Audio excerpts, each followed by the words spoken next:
let's do a cheers to the Sobeys and Safeway Liquid Beer for the podcast. We ride again. I love you guys. Careful, that cake's hot. Beer for the podcast. We ride again.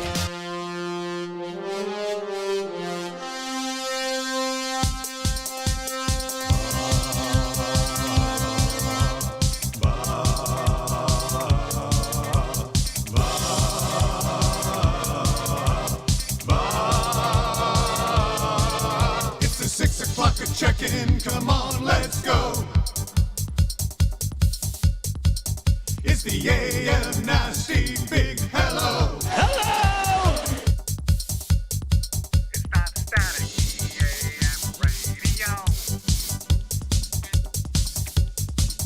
It's the Cool Ben Red Hot Nielson Show. Let's go.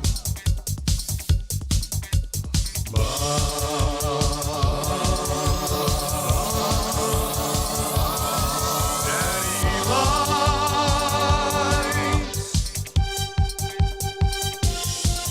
Everybody tuning in, even my wife.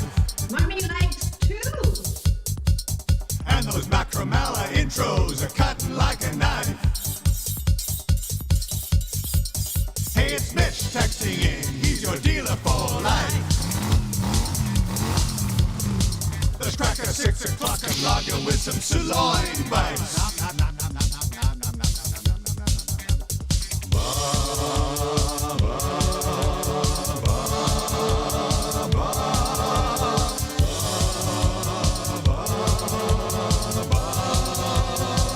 Daddy likes.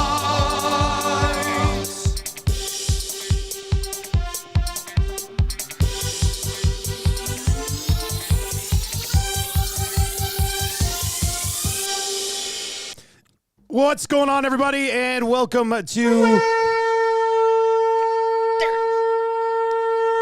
the Nielson Show. What's going on, Zach? Could you crank me up just a little bit more? Lieutenant Eric, good morning. Good morning. How are you? He Good. finished his story. He finished his story. I didn't even read the You didn't know? I didn't even read like the first 15 chapters of said story. I'm not 100% sure exactly what the story was. What are we talking about? I don't know. Connor Brown's goal against Calgary. I mean, is that- I don't know. Is that what we're That's finishing talking the about? story? We're talking about the Mania, correct? We're talking about Okay. WrestleMania. Yeah, there was this Yeah. story, and Mr. Rhodes finished it. And I only watched the main event. That was it. Thank you to everybody who sent me those stream links. Came in extremely handy on Sunday night. But I did watch the main event. We'll get to it as we work our way through the show today. I've got it set up a little bit for that's good, because we'll certainly go there. But I asked all the wrestling folks on like last night, what did they think? Because I'll watch the main event at WrestleMania. That's really all I have time for from wrestling now. So I watched it. I was thoroughly entertained. But you never know with wrestling fans. Some people might be like, I wanted Roman Reigns to continue as it is. So I wasn't sure. But everybody seemed like a consensus thumbs up for WrestleMania. You weren't in your basement for the full 2 days. No, but I was in my basement last night. And when Undertaker's music hit, I was like, oh! And Tammy had to come down and check on me. Like, she comes down, she goes, what's wrong? I said, nothing's wrong. Undertaker's back. Spoiler alert. I know you said you're going to have to watch this later, but my bad. He rose again, hey? Yeah. He rode again? Ride again? Was it the American Badass, or was it the... I know, it was him without all the undertaking stuff. Yeah. Was it the real I Undertaker? guess it would have been, yeah. There's been like 4. I was I just think. like, I'm going to start a theory online that was Kane. That's how I'm going to start a theory on. Anyway, I was very much entertained by it, buddy. It was fun. Well, it was that's- fun. I'm assuming wrestling fans probably loved it. They call it sports entertainment. You're entertained. Yeah. Mission accomplished. Well, Tam came down at one point, and it was right after Rhodes had won. And I had it up on my laptop watching it, and she goes, "What's this?" She goes, "What's this?" I said, "Well, he just he finished his story, babe. This is what's happened here, Oh, and look, Roman I wish- Reigns has lost his title, and then like everybody comes out, and it's just I don't know, it's entertaining. I can see why people get sucked in. I don't have time to follow along. Now, with that said, I will probably dabble in Raw tonight just to see, but then there won't be any like does The Rock show up on Raw tonight? I have a feeling The Rock probably doesn't show up on Raw tonight. And then I'll be like, okay, I'm out again for a bit. But I had a lot of time for it yesterday. It's WrestleMania. It's the granddaddy.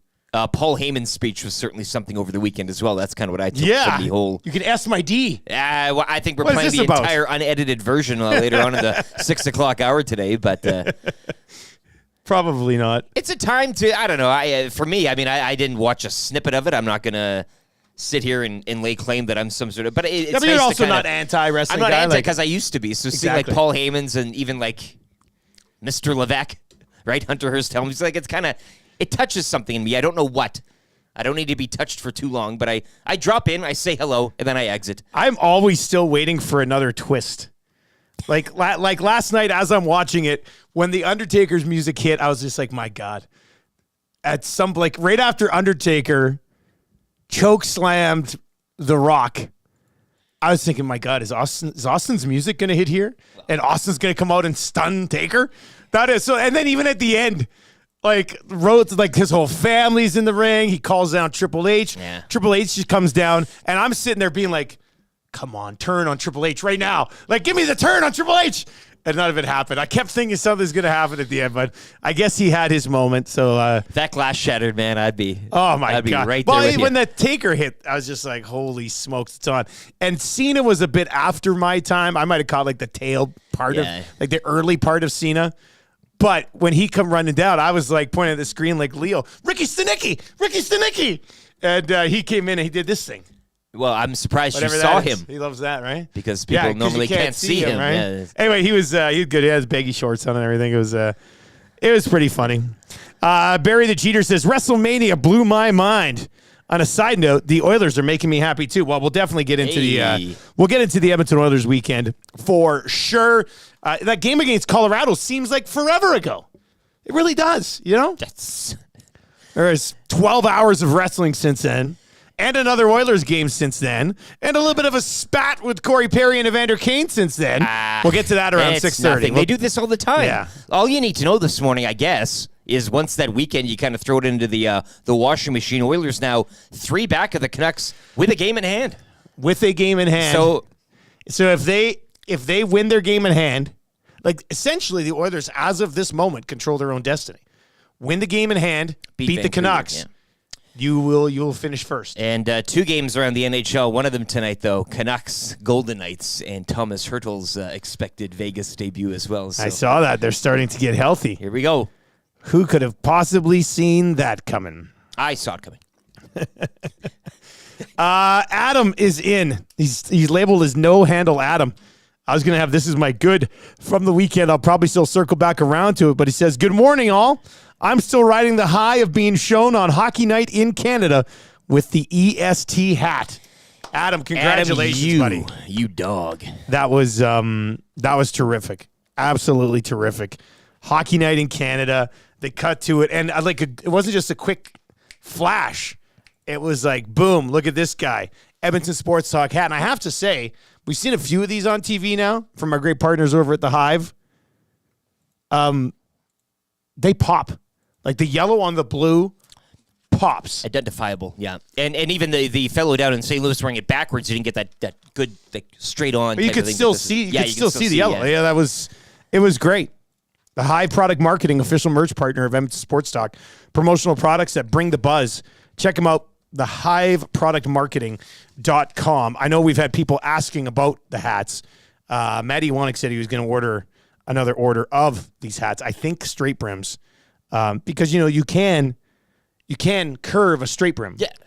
Can you straighten a curved brim? That's It's gonna be tough. a hell of a game, yeah. That's going to be pretty tough. T. Wilson says, I saw him on the highlights. Oh, he's actually on the highlights too. They cut him in on the highlights. Huge. Keep it on the package. How many runs of that do you get, right? Yeah. Oop, Yeah, exactly. Well, nowadays in sports coverage, about a dozen. My God. So many channels. So many of the same things. Adam, anyway, thanks, man. Thanks for wearing the hat. Front row and center, too. Yep. Couldn't miss it. That was outstanding. Outstanding stuff. Danny Moss is in this. Says, Adam the Hat is your new handle. Adam the Hat. Adam the Hat. I like that. Sounds like a robber. It's better than no handle Adam. Yeah. Yeah. Are we changing it now? Should I? Yeah, just put it in I'll there. get Put in there. Adam the Hat. Adam the in Hat. as I love it. his text handle today.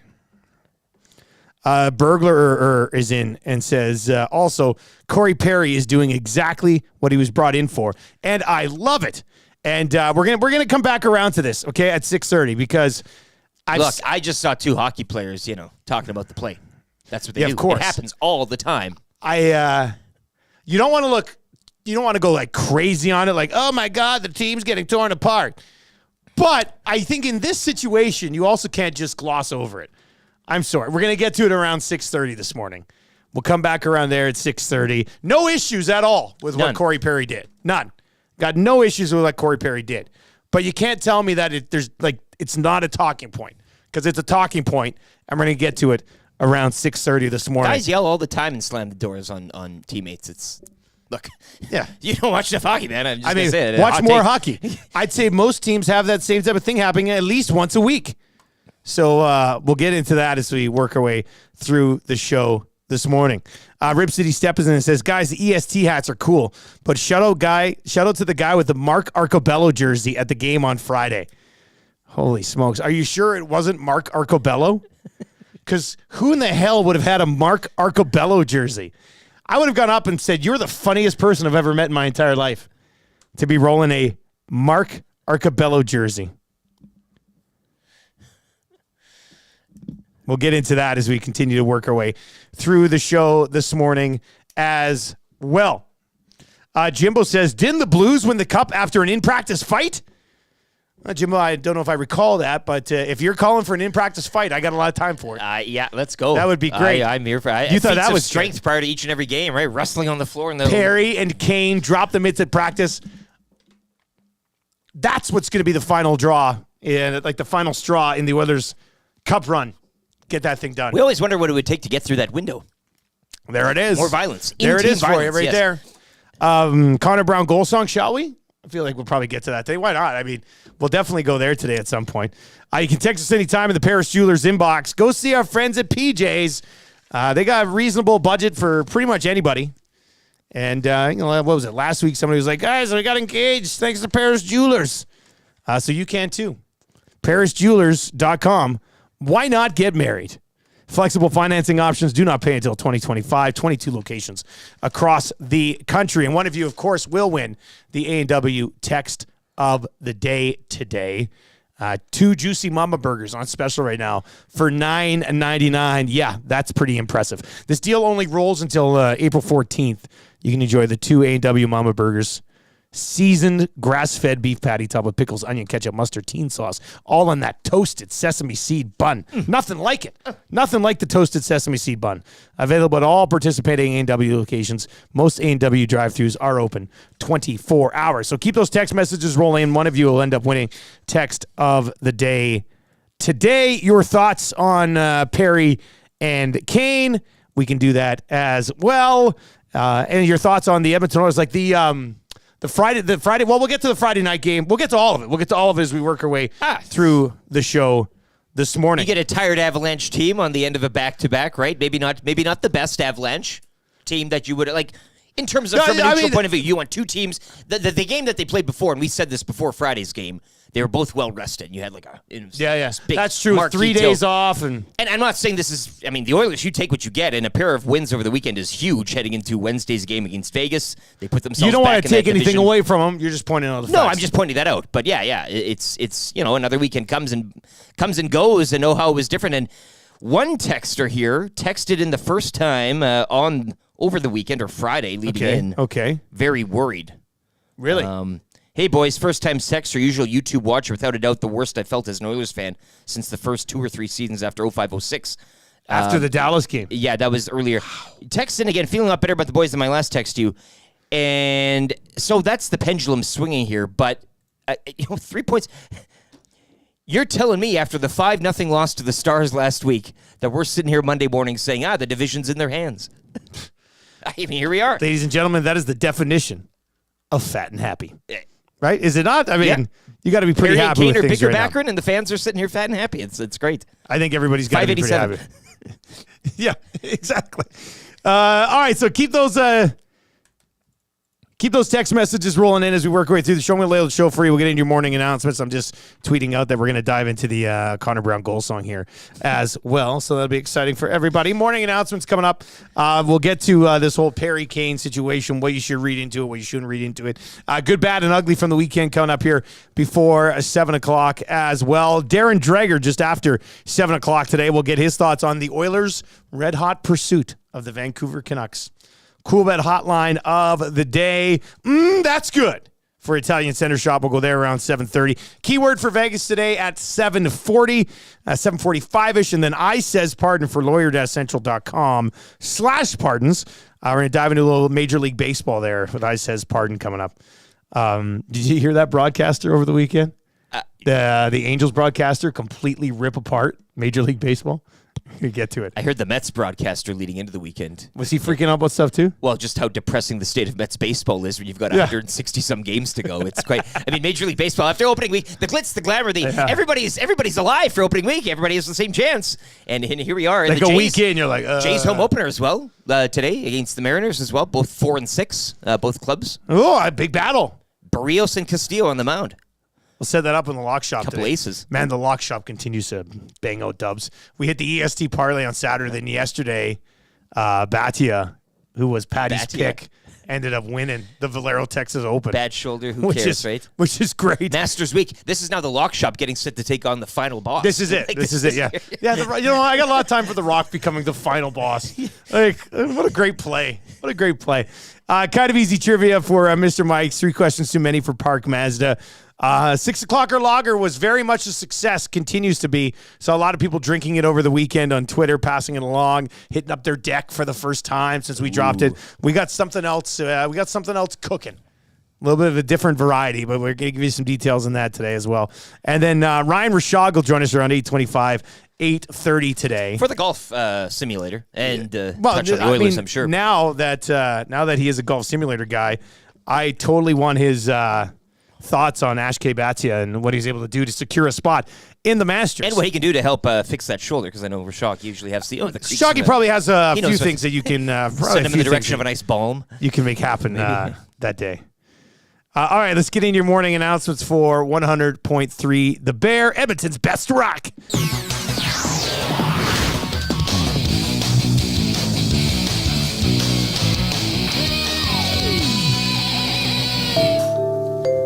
Alrighty. I mean, WrestleMania was great yesterday. We're going to get into a little bit more coming up around 7:30 this morning. NHL last night, Colorado and Dallas.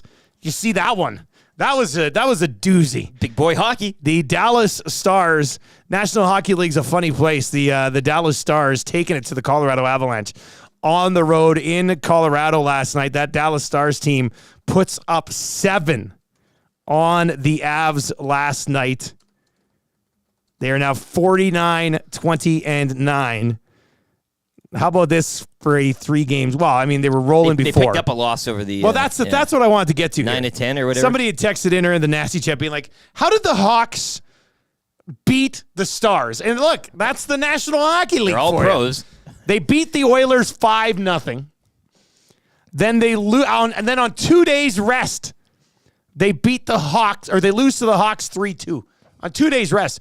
Then in the second half of a back-to-back, they go to Colorado and put up 7 on the Avs. The National Hockey League is a wild and crazy place. Blackhawks 17 shots in that game. The Stars 44. So, usually. That's why they play the games. That's why they play the games. They don't ask you how many they or something. Well, that's so wild. I mean, Mrazek was the Dallas is looking like a bit of a wagon right now, so we'll see how that plays out. NHL standings as of this morning. Dallas Stars with a 5-point cushion atop the entire conference. They're likely going to finish first. Rangers still your presidents, though. I think 3 points up on them. 110? Yeah, 110. Look at that. Colorado Avalanche and Winnipeg Jets. Jets just 2 points back of the Avs. They're going to meet in the first round of the playoffs. It's just a matter of who's going to have home ice. The Jets are 2 points back. They do have a game in hand on Colorado. The Canucks right now, 3 points ahead of the Edmonton Oilers. 5-5 in their last 10. And they get the Oilers coming up here not too far away. The Kings have regained third in the Pacific. They've won 3 in a row, 7-3 in their last 10. Kind of seems like a when the music stops scenario, doesn't it? Like Pretty much. The Golden Knights right now set as the second wild card, but they have a game in hand on the Kings. They've got 2 games in hand on the Preds. You know, there's an outside chance here that the Oilers could win the division and still get the Golden Knights. Yeah. Right? If they Well, if they Canucks were to Golden finish Knights tonight, 7th. yeah. Canucks host Arizona Wednesday, and then Canucks in town to battle the Oilers Saturday. Yeah. It's Canucks week. This is going to come down to the last 3 or 4 days of the regular season to really figure out where these teams are going to settle in. Max Verstappen, Red Bull, 1-2 finish once again. Hey, we're back. We'll get into it with Gager. Uh, And can this guy's brakes not catch on fire like every second race? Anyway, we'll go there. NCAA women's final. That South Carolina team, man. Hey, Oh, are they good? the Iowa story was great. Caitlin Clark, dazzling, great, but Like the South Carolina sometimes you just team. can't beat what's in front of you there. The South Carolina team is so good because in a lot of situations, Caitlin Clark and Iowa, you know, they lose that game and people go, well, yeah, she can never get it done in the big one. However, I mean, the only loss that South Carolina has had in the last like 3 years or 2.5 years was to Iowa and Caitlin Clark. So this was a revenge game for them. But they are so dominant that after the game, everybody was just like, Caitlin Clark couldn't have done anything else. Like, there's nothing you're supposed to do. They had that 6'7" girl inside who was just absolutely dominant on the boards. So, yeah, I mean, hell of a run.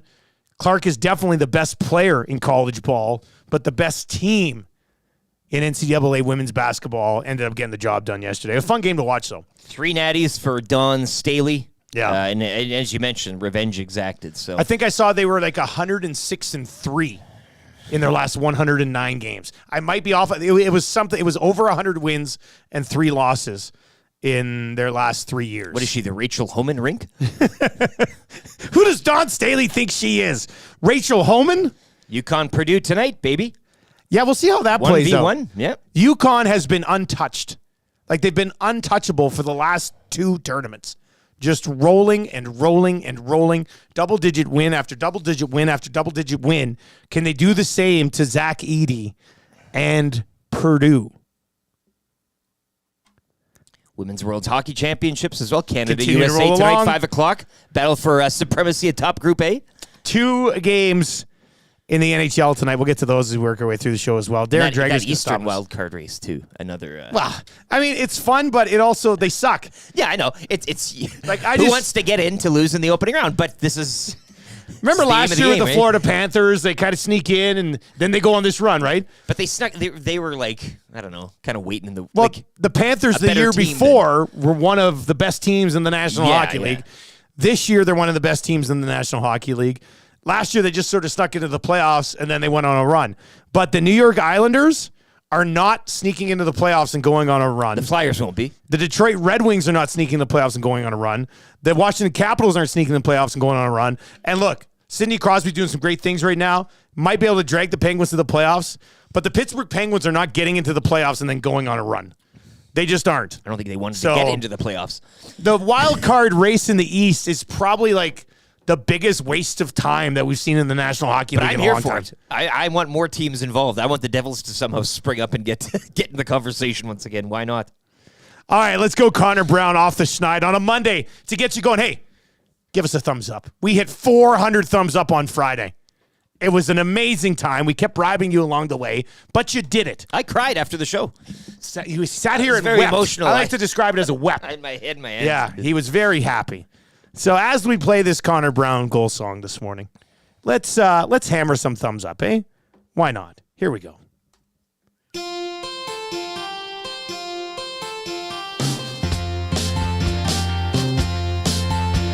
I think we're gonna be glad.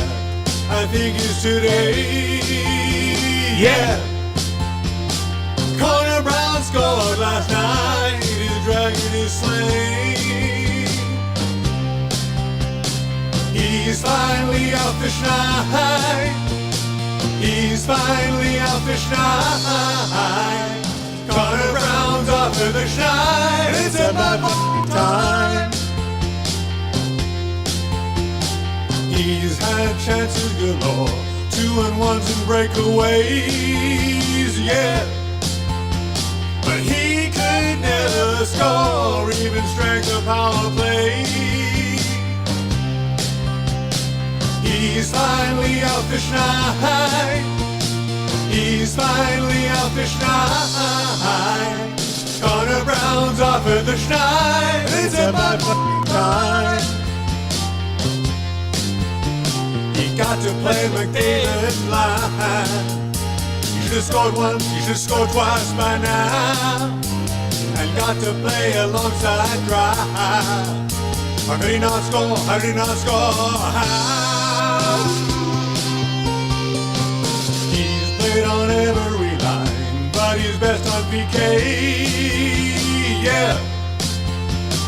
He could never find the twine till he found his last game. Yeah. He's finally out fish night.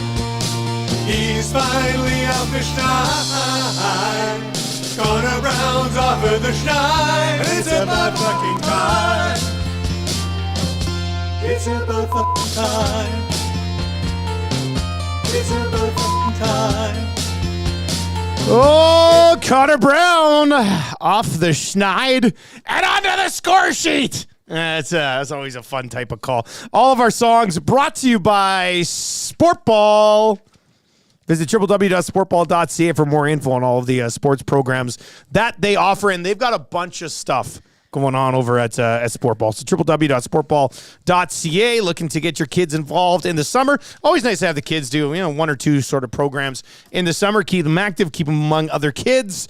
And Sportball can definitely provide you with that. www.sportball.ca. You can text us anytime in the Paris Jewelers inbox at 780-218-9999.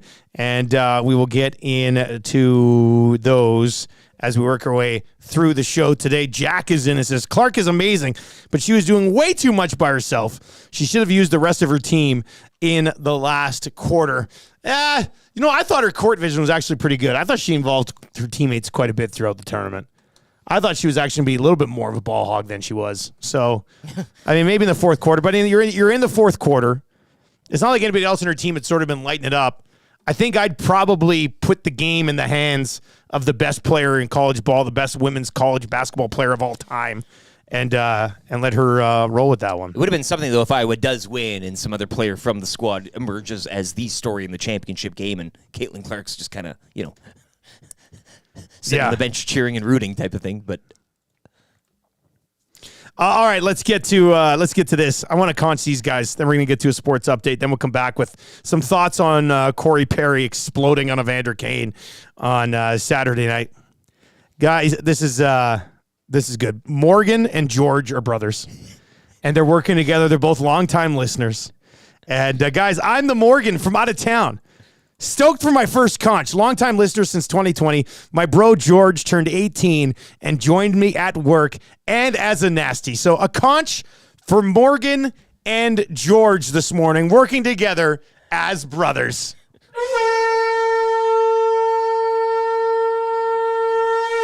it's got some sort of children's cartoon theme to it, hey? Yeah. Would you not say? It's like the cartoon version of Tombstone. Look at little Morgan and George. George going to work. They're in the things. wild, wild west. Morning, guys. Piss Jug here. Can't wait to stare at the eclipse today so I no longer have the ability to watch the Toronto Blue Jays. Piss Jug. Wow. Pretty good, buddy. Wow. It's pretty good. That could be your text of the day right there. You're not supposed to stare at the eclipse today, but he's doing it so he doesn't have to watch the Jays anymore. Jays are going to factor into my good, bad, and ugly, or at least a member of the Toronto Blue Jays factoring into my part. Yeah. Look, you have to do it. You have to do it. Somebody's got to hold these guys accountable. So we'll get into that. But Piss Jug, pretty good text. Are you excited for this eclipse today? Well, we get a partial of it. I'm not sure. Now, some people subscribe that the world is ending today. So there's is it ending again? Either you think the world's ending, or you might see a little bit of the sun slivered up by the moon. Either or. Why is the world ending today? With the eclipse. Oh man, that sucks. This thing hasn't happened since the 70s, I want to say, like this type of eclipse. And I do believe that it coincides with some cicadas that are being birthed out of the ground somewhere in the States. They get eggs down to the ground, and they sit there for years, decades even, and then they'll I don't know.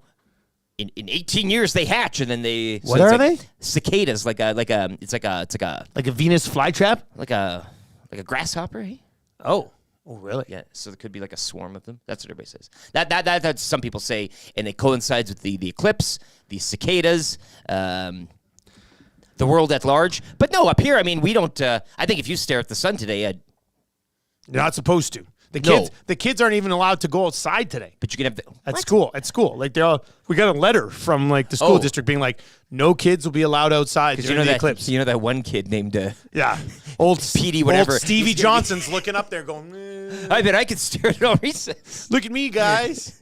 Stupid little Stevie Johnson. We all had one, right? Yeah, every There's single day. always yeah. Yeah.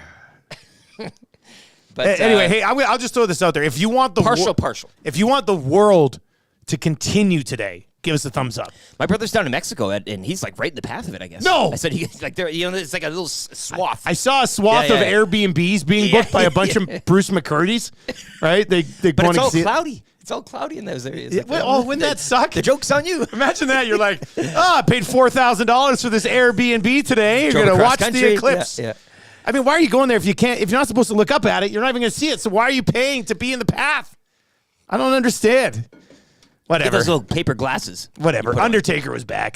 Who cares? Sports update for Green Plan with LTE. Kane and Perry. What do you make of this? We're going to get to that coming up. Hammer the thumbs up.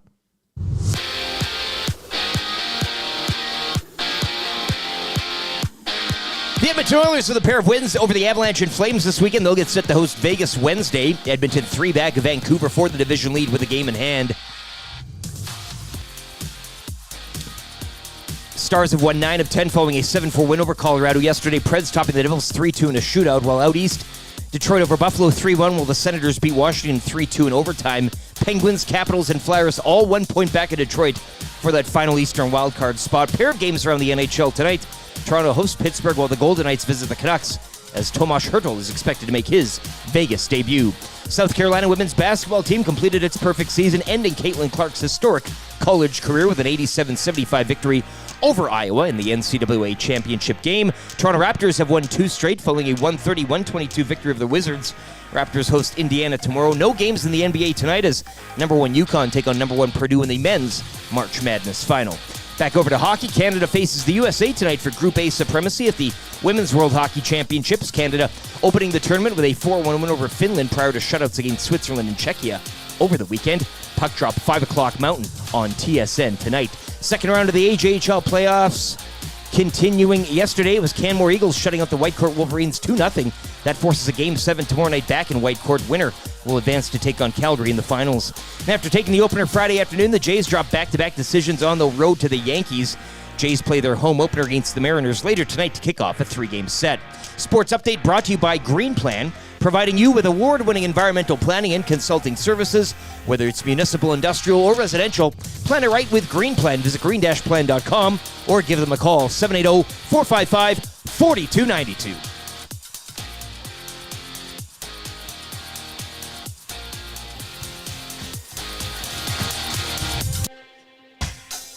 What say you? Hey, nasty crew. We got the Nielson show flu. Well, there's nothing we can do about it. What say you? Hey, nasty crew. My wife thinks I got better things to do, but there's nothing I can do about it. We're tuning in, we're listening online. We catch up with the podcast when we fall behind. We're texting in the nasty chat, what's on our mind. 780-218-9999. No more interference from corporate interest. Just Dusty and Eric and all of the bad guys. Like Wyszynski and Noodles, Gadget can gauge it. Maybe it's Bubba to Kubek to make a little wager. We can't wait for the Monday mandate. Sharky's always on time. Tommy's always late. Would you like a cup of tea? Forget about the old place. Hey, we were number 1 in the text race. We don't miss all the commercial breaks, but we sure miss Nickelback today. We wanna hear some hot and we wanna hear Renee. Wanna hold the neck up when I wanna kiss away. Beat left the tire fire and remember that name. We love every goal song, but what about the Canes? Macramella, Rapaport, Dreger, Engineer. It ain't Christmas season, but they sound like reindeer. Button and my cousin in the tales of the North. All about him giving person, does he go forth? What say you? AM Nasty Crew. We got the Nielson Show flu. And there's nothing we can do about it. And there's nothing we can do about it. And there's nothing we can do about it. Oh, there's nothing you can do about it. It's just like these cicadas. Is that what they are? Yeah, the cicadas. The cicadas. I saw the Georgia satellite. It says cicadas across southern U.S. states. And Lieutenant Eric is right about this year being an issue. No joke. Okay, so but you said these eggs have been down there like they've been for 18 years or whatever? I mean, Google. So, but here's the thing. If you know that the eggs, why didn't you just go destroy the eggs? If this is going to become an issue, why you're don't you writing go a movie here, Why don't is you what go you're- destroy the eggs before the cicadas or whatever come on out and cause issues? So I Googled cicadas here. U.S. braces for cicadas by the trillion. A trillion cicadas. As two broods of periodic insects coincide. So this was like I guess it's two camps. So you're What? saying wipe out one. I There's said, another why one. don't you go like kill the eggs? Doesn't make any sense. Trillions. Oh, they're not that big. First double brood emergence in 200 years. What? A double brood. So where were you when the double brood emerged, hey? Buy a lottery ticket. So I was staring at the sun. See, it's all going on, so that's why it's all All right, if you need a conch this morning, leap year. I'm going to conch everybody for surviving the cicadas or whatever. The Nielson Show is coming at you from the Popeyes Louisiana Kitchen Studios this morning. If you've not yet tried their buffalo chicken wrap, Well, you're not even living. if the world is ending, Yeah. what point. better than a final meal? I mean, give me a couple of those flounders and I'm a happy guy. You can send me down wherever. I'm here for the buffalo chicken wrap, please. I'm here for my final meal. Yeah. And you know what? I'll take one of those buffalo poutines that they got going on. May as well. Over at Popeyes right now as well. Yeah, my next challenge is for you to go to all Popeyes in one day. Every single one of them around the town. And we want receipts. Come on, Surveyor Brett. What are you doing? Surveying things? Come on, man. You got time We to... know you got those long lunch breaks. Eh? You got time to get to this, I think. The good, bad, and ugly from the weekend coming up as well. Interesting weekend for the Edmonton Oilers, so let's dive into it. That game against Colorado was something on a couple of different levels. One, first and foremost, the bounce back after what we saw against the Dallas Stars. I think that was extremely important for the team. They went out and got that done. But Matthias Ekholm, a man amongst men. It's my good. It is, well, I won't get into it too much, but Yeah. Rantanen, Yeah. force out of that game on what was, I thought, a clean play by Matthias Ekholm. Yeah. In fact, I don't know how Rantanen, I haven't seen a view, like, did his head hit the boards or the ice on the other side? Because it didn't look like there was any sort of contact with Ekholm. So I think I don't, Friedman had it, though, that the Avalanche camp maintaining that he's... he'll be fine for should be playoffs or good. whatever. Yeah, I okay. mean, who I figured he knows? probably would, Yeah. but anyway, I just thought it was a big message-sending game, especially by Ekholm, And- just to be like, Yeah. I don't know, Ekholm's the most complete defender they've had since Chris Pronger, and it's not even close. When you're Like, taking there's out a not player- even there's not even another option there. Getting a guy of Rantanen's quality and really sending a message there, like that kind of... Well, it seemed like he was a man on a mission because he popped him behind the net one time Yeah. too, and he's like, look, I know you're a big guy, but Well, that's leadership, Yeah. man. That's going after something, and I thought that was I'm here for it. I thought that was pretty good. Yeah. Belineski's just texted us his Popeyes order from Saturday night. Spicy flounder sandwich, Oh, yeah. 12-piece wings, got ghost pepper, signature hot, love it. Flounder sandwich combo, Oh, yeah. and then a bona fide chicken combo, 2-piecer. Mixed in an apple juice, Cajun fries. Yeah, man, what a Saturday night, Belineski. Well done. That's for WrestleMania right there. That's some WrestleMania eating. That looks like a WrestleMania order, hey? Yeah, that's good. Okay, so then Perry and Kane. And I have a lot of time for this discussion. 780-218-9999. 780-218-9999, or you can hit us up over in the nasty chat. I did say earlier that if you want the world to continue on after today, to give us a thumbs up. We're only at 94. I mean, I feel like many of you are just like, whatever. I'm done. Eclipse, cicadas, nuclear war. It all Nuclear matters war, too. Where the on hell what's going on here? The text line. It all God. matters. Well, we're like, You just keep adding like another world-ending disaster every time you open your mouth. what's the nuclear war talk here? Like we're like 5 minutes past midnight. We have to be. What's the time on the clock? Oh, Nuclear my war goodness. Clock. What is it? Doomsday clock. There it is. I'll get the time here. We've got to be. It's 90 seconds to midnight. What? Yeah. Oh, my goodness. That's messing with me right now. 90 seconds. Why can't everybody just watch the show and get along? You know? I want to be like Bill and Ted's, right? The Wild Stallions are supposed to save the world. That's what I want Edmonton Sports Talk to do. I think that would be great. Well, you just pop on some Seinfeld and. Yeah, well, Tam and I watched Seinfeld over the weekend. I was the one with the statue with that guy that came and cleaned his house and they took the statue. It's a great glue show. You know, it kind of. Then they get the statue back, but then they break it. Oh, Yeah, the cleaners. over there. classic Seinfeld episode there. Okay, so Andrew's in, and this is a fun text thing we can get to today. What was Corey Perry really saying to Evander Kane? Here's how we take this Yeah. and spin it into a positive light. You're right. This was good. Andrew's in and says, "Morning, boys. I think all Perry was saying to Kane is, this is why you don't have a goal song yet." Well, the frustration, totally. And then he slammed the door. Yeah. Andrew, that's pretty good. like a lot of you have. That gets in the mix for text of the day today as well. Give us what Corey Perry was actually saying to Evander Kane so passionately. 780-218-9999. Now, look, I would say a couple of things about this.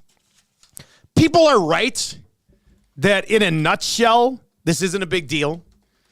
I think you like to see Corey Perry, a veteran guy, has won basically everything you can win in the National Hockey League and international hockey. He comes in here. He obviously feels comfortable enough now as a possible veteran voice on this team to vent his frustration of a teammate. That's fine. I thought that is going to happen. I see people say, this stuff happens. Yes, I get it. I understand that. However, where the talking point is here, and why I don't think you can just gloss over it, is because now in the matter of the last 3 weeks, we've seen teammates on the bench kind of going at Evander Kane. Pretty illustrated. And this Not like, not just having Yeah. a few words. It's pretty. But and another reason you can't just gloss over it is because the guy involved who's getting ripped has been known to wear out his welcome with other organizations after a certain amount of time. So the incidents in themselves, not a big deal. But the fact that it's Evander Kane, the fact that he comes with this reputation of, not sticking around a long time and everything happy the entire time, I think that does lead. No, he's done a great job since he came to Edmonton, repairing his image, charities, all this stuff. I understand all that. But he's worn out his welcome at a few other places. So for this guy to kind of be the target of two teammates in the last 3 weeks here, I think there is a conversation there, even if the individual moments, like if Draisaitl had kind of been going like that to Ryan McLeod, and then Corey Perry was losing it on Fogle, non-starter, non-point, but this is the same guy in a matter of 3 weeks, and I think one of the reasons Perry might have been so fired up about it, to me, that's not something that just sort of happened. Perry looked like a guy who kind of been holding things in for a little bit. Yeah. And finally blew up. Well, I'm saying that type of frustration and how he was slamming things, I mean, that's not a drop of the hat stuff. I mean, that's not just, as you said, I mean, this is, and they've been playing together for some time. But there's a pattern, safe to say. Well, yeah, you've now seen two of who you would describe as leaders on this team on the bench showing some frustrations with the same guy. That's why it's a talking point. As far as Corey Perry losing it, no problem. There's nothing wrong with any of that. But I just don't think you can be like, oh, boys being boys, when it was the same guy who was the target of multiple frustrations. And to me, these aren't just things that all of a sudden are just like, oh, where'd this come out of nowhere? Like, Corey Nuts. Perry had obviously been frustrated with Evander Kane for quite some time. To lose it the way that he But did. even prior to donning an Oilers jersey, I mean, this is as advertised stuff, so you can't be too surprised. I'm not. Yeah. Now, is this something that's tearing the room apart? No. But it's obviously, a couple of guys who are frustrated with one guy on the team who needs to pull his socks up. And if that's how they're going to hold him accountable, then good on them. Good on them I for don't think doing it's that. anybody's fault to moderate that as well. I mean, you keep an eye on it now because, as you said, I don't think it'd be something that people, toss out a championship run for. But a pattern has developed, and it's something to keep an eye on. The real things that were said, flying in 780-218-9999, very delicious. Yeah, I like this one. Hey, guys, Darren here. Perry was saying, Popeye's chicken is what we eat on this team. No KFC, no Mary Brown's. Perry says Popeyes. That's Out of good. the gate. I like that.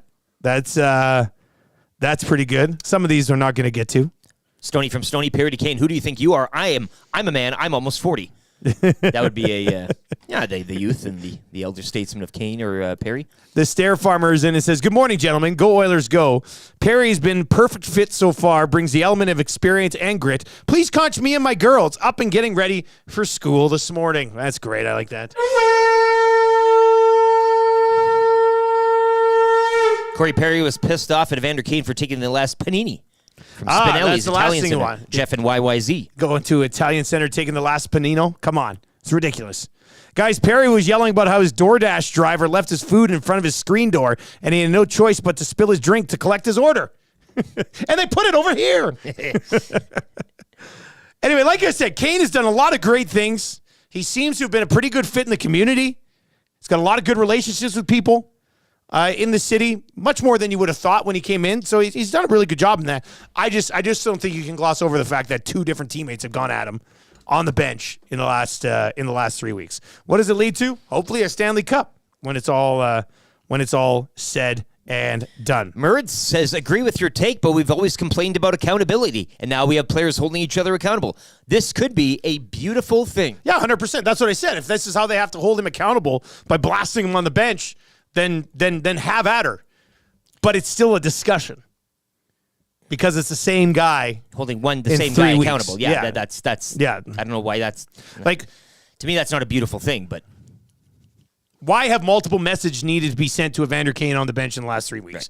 That's the question. and in such an illustrated, fantastical form. I mean, it's pretty. Yeah. It's not just guys having a chat. Yeah, they're not sitting Okay, there leaning like, over I and know we've looking been at an trying to iPad, kind of- pointing to things. Guys, yell. I get that, but these two incidents have been a little something more. I think we can all. There was a come together on significant level of frustration Sure. with Corey Perry. Yeah. Corey Perry wants guys to play the way that they need to play to be successful, and he's calling one of the guys who he doesn't think is playing that way right now out. That's fine. Like I said, the incident themselves, not the end of the world. I just think it's interesting that it's been one guy that's been targeted a couple of times here. Speaking of targeting, Tom Dixon's mustache. If you see children fighting in Walmart, you blame parents for not having control of their kids. This is on Knob losing control of the team. Or I'll say this, and love Tom Dixon's mustache, but could also be Knobloch letting a guy who's been there and done that. Yeah. No, not let him. I'm pretty sure Corey Perry didn't come off the bench or come off the ice, looked down to Knobloch, and Knobloch went, like gave him the nod, was like, go get him. Like Corey Perry was just frustrated, obviously. Yeah. And poor Stuart Skinner was sitting there like, Homer Simpson back into the hedge. And they're not children. They are Yeah. adults making lots of money. Dr. Dry is in and says, wait a second, Bruce Willis was dead during the whole movie? Perry That's was a the good only one, that too. came because he chose tzatziki sauce in his donair, not sweet sauce that comes in from Rusty Shackelford. Yeah, that'll get you frustrated. Big time. Big time. Guys, can I get a conch for all the 6 o'clockers down at Rogers that scream out the 6 o'clocker anthem every time Moni Moni gets played? It's one of my favorite parts of the game. My man, Red. I like that. Brings a tear to your old eye. Hey, Yeah. Guys, I'm not going to gloss over it, but it thought that Kane showed he was listening and not yelling back. Right now, I am not worried. Maybe Leon and Perry knew that he could handle it. Very good point. Yeah, he ate the words. I mean, he sat there and he took it. But sometimes that even frustrates you more when you're just like, okay. You're like, no, get mad at me too. Yeah, you may be looking for a response. You know, I don't know. it's like when I try to like you're telling the Muzz, like, stop acting like this, and she'll be like, you're all right. Oh, right. I'm like, wait, you're not mad? What? Like, you're not mad that I'm getting mad at you? Like, what's going on here? Drives me nuts. All right, let's get into our good, bad, and ugly from the weekend. LTE, what is your good? Yeah, well, I'm going to go to the Ekholm hit on Rantanen. I think, as you mentioned and kind of laid out, following him laying out Rantanen, a good game overall. This is a guy that's been exhibiting great leadership ever since he was acquired from Nashville.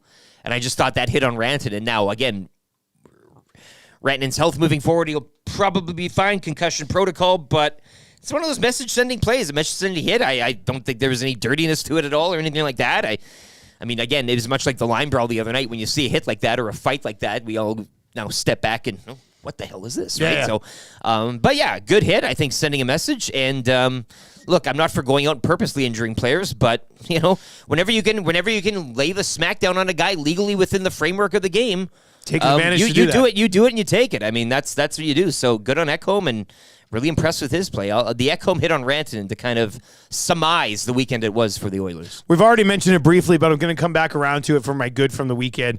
And that'd be Adam Anderson, AM Nasty, loud and proud, front and center, Hockey Night in Canada, repping the EST hat, the EST merch, the EST swag. Adam the Hat. Also getting mixed in on some of the highlight packages as well. So Little bonus there. That's Bonus good to see. It value. just makes me proud of what we're building when I see that pop up. I'm like, hey, that's us. Like that's pretty cool. So yeah, that was good. Shout out to Adam. He's a crack pack guy too. Nice crack pack break last night too. Hey, and you did a wrestling one over the weekend as well. How about the Brett the Hitman Hart I auto? saw we that, got? the auto, hey? Yeah, that was pretty big. It was a good weekend for the crack Any pack. Gilbergs? No Gilbergs. Got a Goldberg, but no Gilberg. Man, I would have loved a Gilberg card. Bob That Hog. would have been great. All right, you're bad from the weekend. My bad will be, the Toronto Blue Jays. I mean, it's not ugly. They won a game. They shut out the Yankees on their home opener of all things, hey? Yeah. I mean, that was something to see and In a watch. bizarre twist. Their fans were hating it. They were fighting. I mean, any day you get to do something like that and go in there and beat a team on their home opener is something. But shutting out the Yankees Friday afternoon and then dropping another 2 to lose yet another series, they'll stumble back home sitting at 4-6, which, you know, is dead last in the AL East, a competitive division. But I told you before the season started it could have been a lot worse. I was kind of thinking that, I mean, maybe a 2-8 or something like that. Yeah. They haven't won a series. They're 4-6. So are the Mariners tonight, whom they host in their home opener tonight. So a bad weekend for the Jays. Not quite ugly. Far from good. But home opener tonight, Mariners 4-6. Jays losing 2 of 3 to the Yankees. My bad from the weekend, and I tweeted this out. Like, everybody's just moving along. Like, Ohtani was not part of this huge gambling scandal.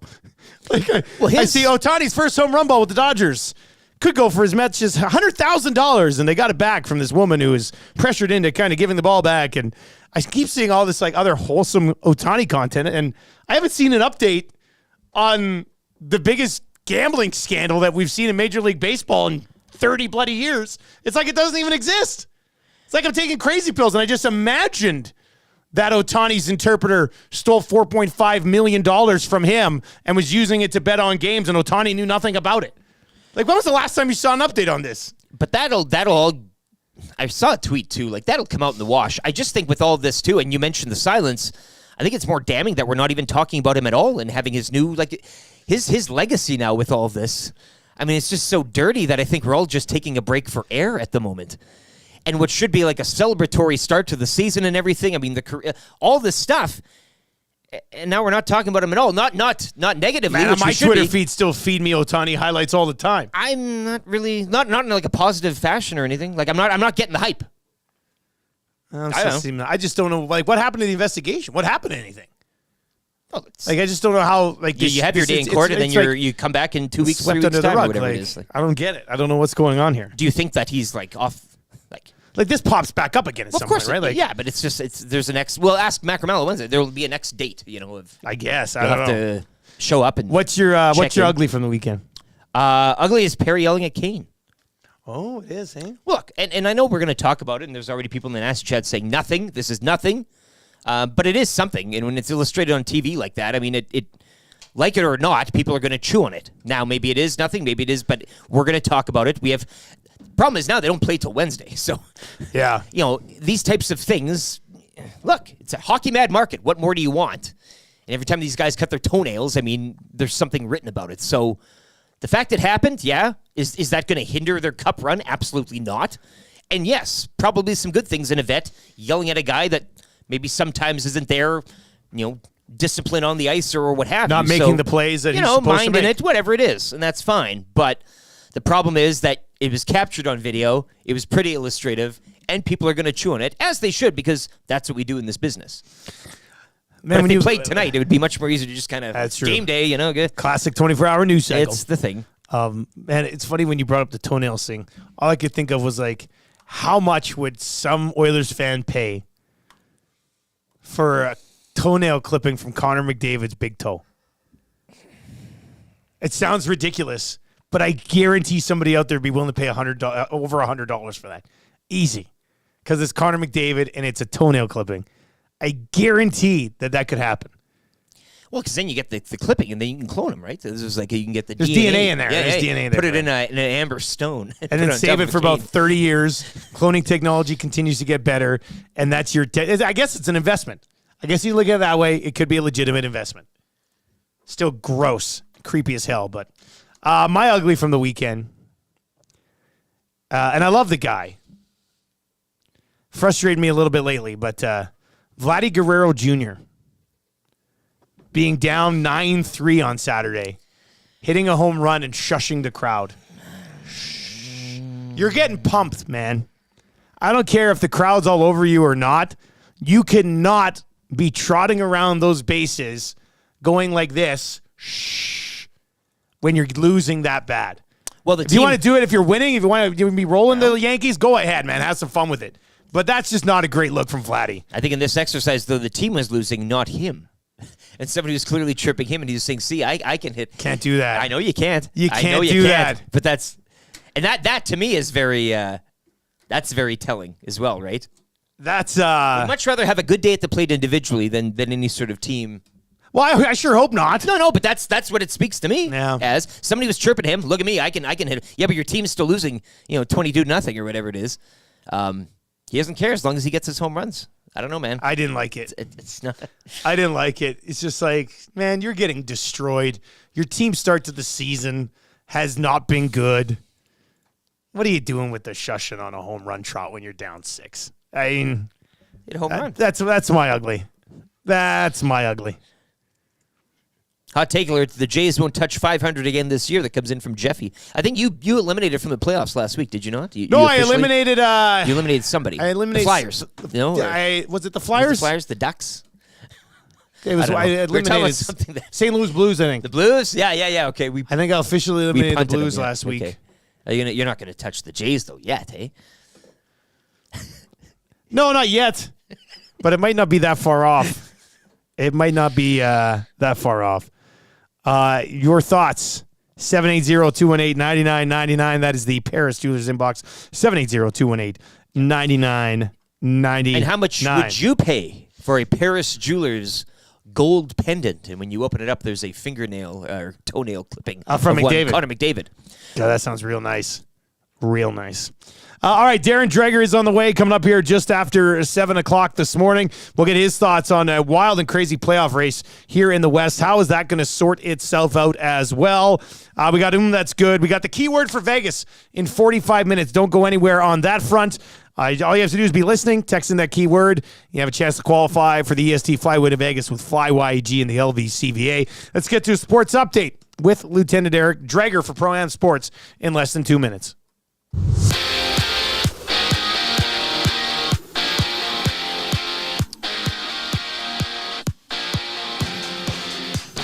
NHL action yesterday. The Stars, they've won 9 of 10 following a 7-4 win over Colorado, while the Preds topped the Devils 3-2 in a shootout. Detroit over Buffalo 3-1, while Ottawa knocked off Washington 3-2 in overtime.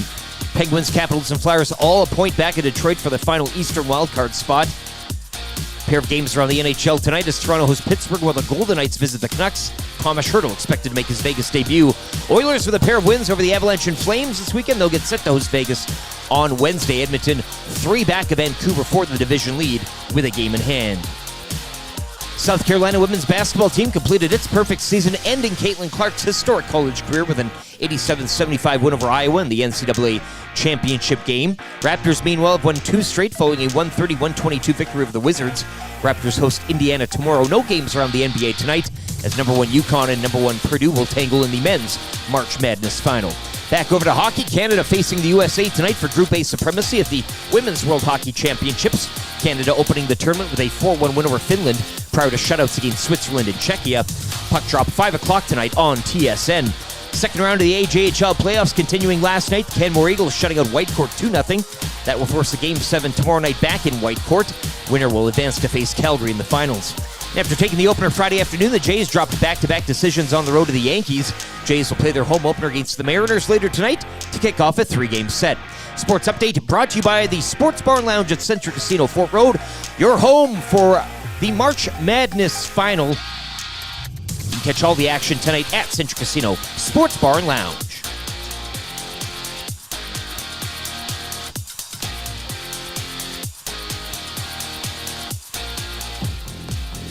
The Nielson Show featuring Lieutenant Eric. Only on Edmonton Sports Talk.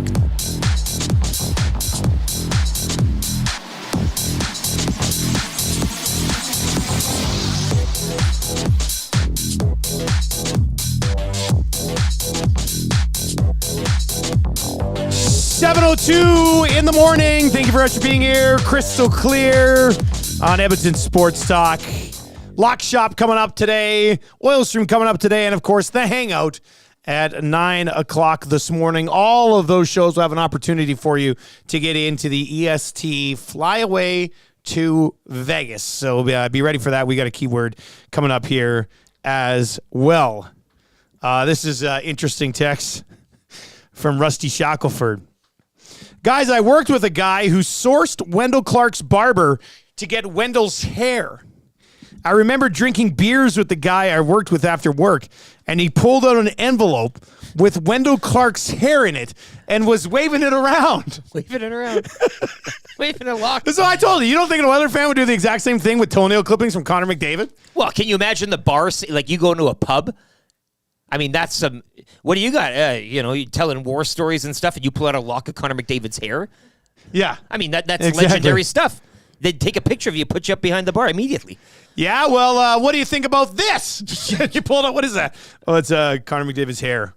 How'd you get that? Well, I heard this Wendell Clark hair story on the Nielson show and decided to try to get it. That's amazing.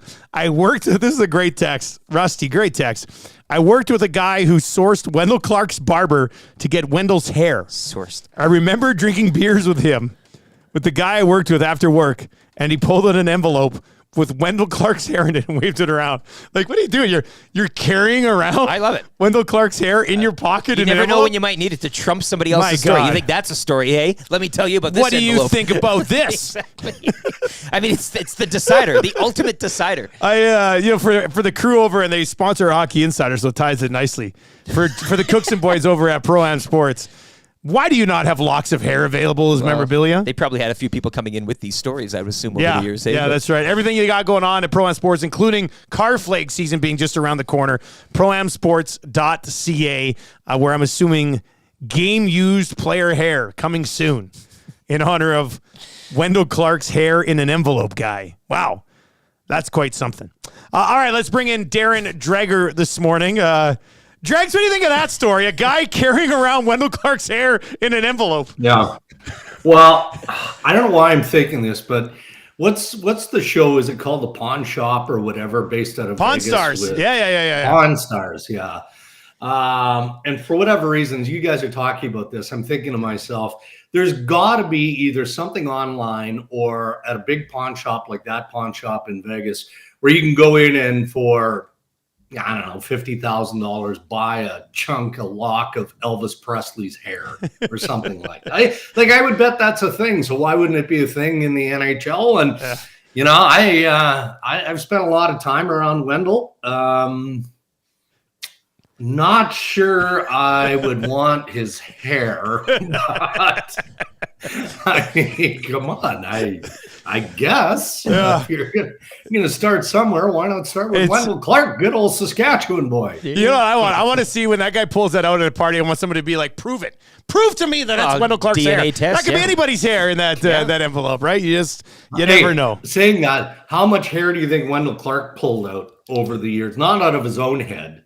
Out of other people's head, yeah. That's a good point. Definitely. There would have been a lot more hair to pull back then, too. So, that's funny. Darren Dreger with us for Pro-Am Sports this morning. I've got right here in my notes the Oilers' pursuit of the Vancouver Canucks. And it's funny because after dropping that game to Dallas last week, we saw a steady diet of texts from people who were like, well, if Dallas does this to them, are they really true contenders? Then they go out and put together a great performance against Colorado, get 2 more needed points against the Calgary Flames, and they have their own destiny in their hands here, Dregs. I mean, they've got a game in hand, and they play the Canucks once. If they take care of business, they could track down first. It would be quite an accomplishment considering where they were in late November. Oh, no kidding. What a goal. And, obviously, anytime it's mathematically attainable, which it was when the Edmonton Oilers were in the doldrums early in the regular season, you have to give a team as talented as this the shot, and they took it. And there were some tough decisions made along the way, but the credit has to go to the players, not just management for making the tough call on Jay Woodcroft and the coaching staff of the Edmonton Oilers. End of the day, it comes down to the players executing, and they've done that. I always felt, and I'm not going to kick sand on the Vancouver Canucks because they've had a terrific season, and there's no reason to bet against them at this stage. But I did feel like maybe they were overachieving by just a whisker. It's so hard to go wire to wire in the NHL regular season. It just is. You go through the February blahs, you have streaks, you have pitfalls, you have all of that. And, it just feels of late anyway that the Vancouver Canucks, they haven't come back to the pack. I mean, that's why, when you win the games that you do early in the year, maybe even to the 2/3 point of the regular season, that's money in the bank. You can't take that stuff away. And that's why it's valued, the run that the Vancouver Canucks had for a good chunk of the year. But now maybe all of a sudden they're not as formidable. Really, really good team. But now maybe we can start to see, is there weakness in their game? I mean, you lose a piece like Thatcher Demko for an extended period of time. Arguably one of the best goalies in the National Hockey League. And maybe that takes a toll. And not just on how you play the game defensively, but, it tests your structure and your systems and all of those things. So the fact that the Oilers put themselves in this position, why wouldn't they go all out and try and win the division? I mean, come on.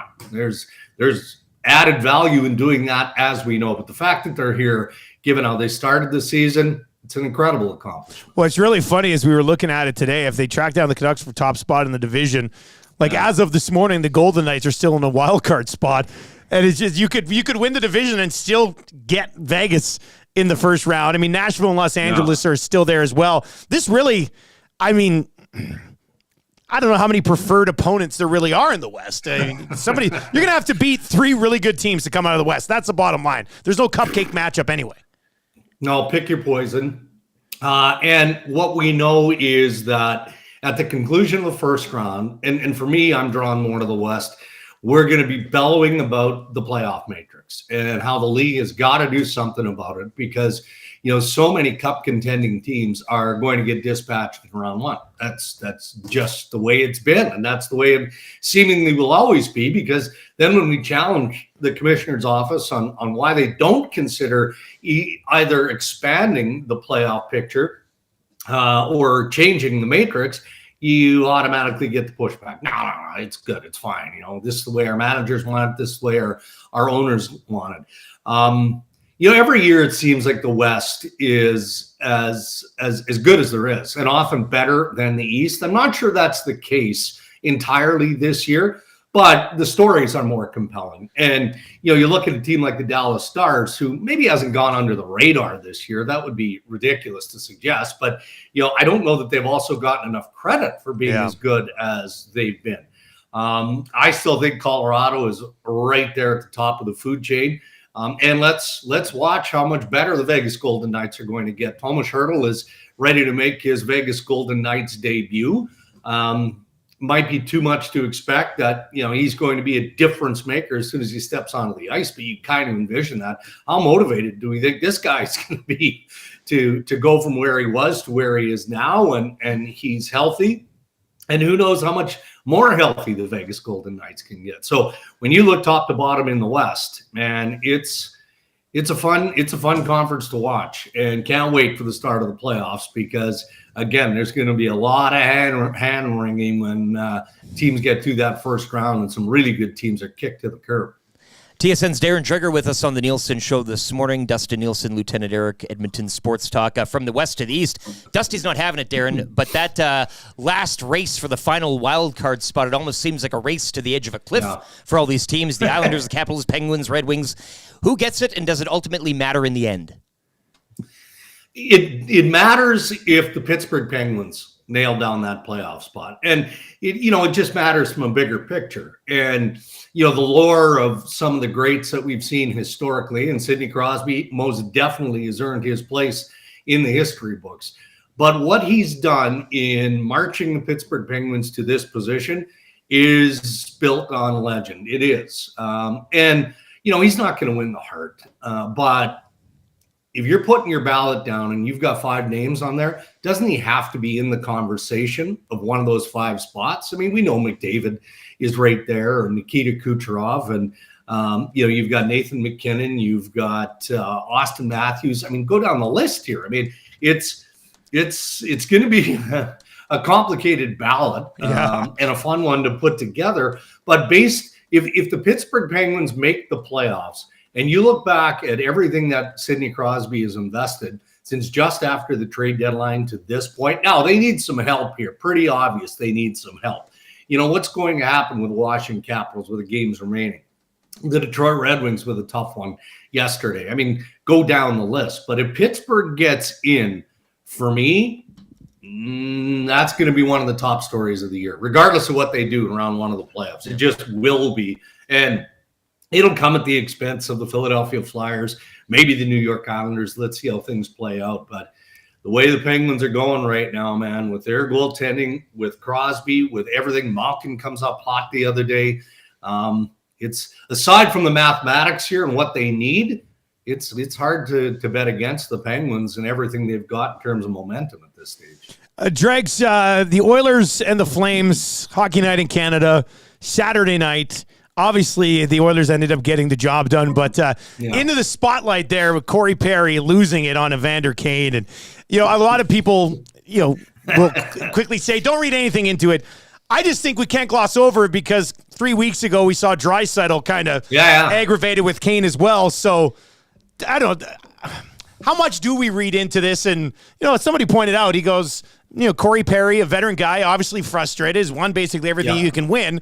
He's trying to get Evander Kane to where he needs to be on the ice come playoff time, which I totally get as well. But I just find it interesting that 2 guys he would kind of view as leaders of the team voicing some frustrations with Kane. And I'm okay with it. I am. I mean, the optics give us something to talk about, and we're speculating on what might have upset Corey Perry. And before that, Draisaitl tunes him up on the bench as well. I'm okay with it only if Evander Kane can keep it between the lines and be the player that the Edmonton Oilers need him to be in the playoffs. Because when this guy is playing, he is just a load to handle out there, right?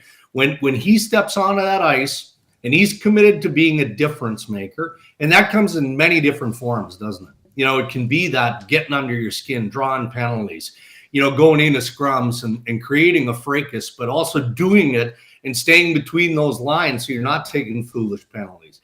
The speed that Evander Kane can provide, the goals that he's capable of scoring, the level of toughness, hard on the fork. I mean, go on and on and on. Yeah. When this guy plays like he can as a complete package, he's a wanted player. He is, and he's a difference maker. So I think that's really what Draisaitl and Corey Perry and I'm sure Knobloch and the coaching staff of the Edmonton Oilers are trying to get out of this guy.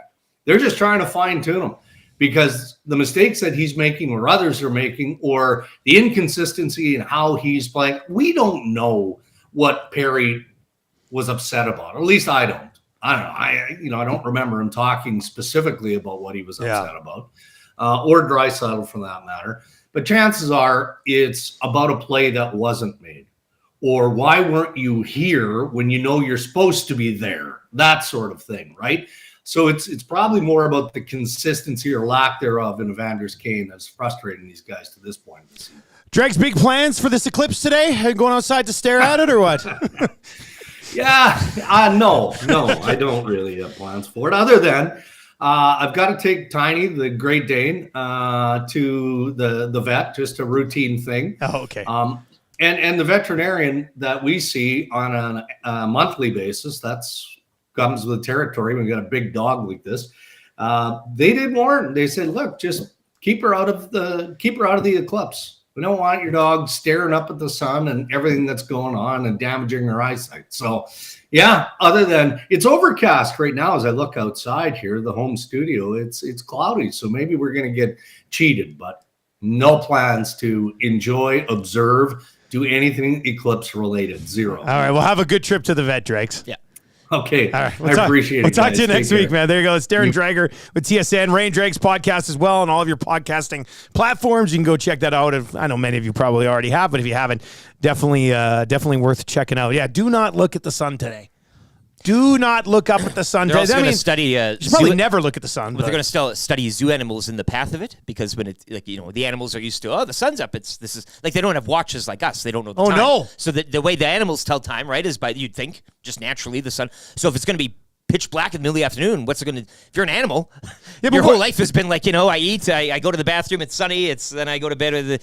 Well, I just worry about the animals being like, hey, why is it so dark? And they look up. Well, that too. That's what I'm worried about. Zoo animals. There's lots of things that the animals, they're going to be studying the animals today. I thought Darren might go into that with his dog. Maybe they're taking the dog for a study with relation to the eclipse. But is it going to get partially dark here?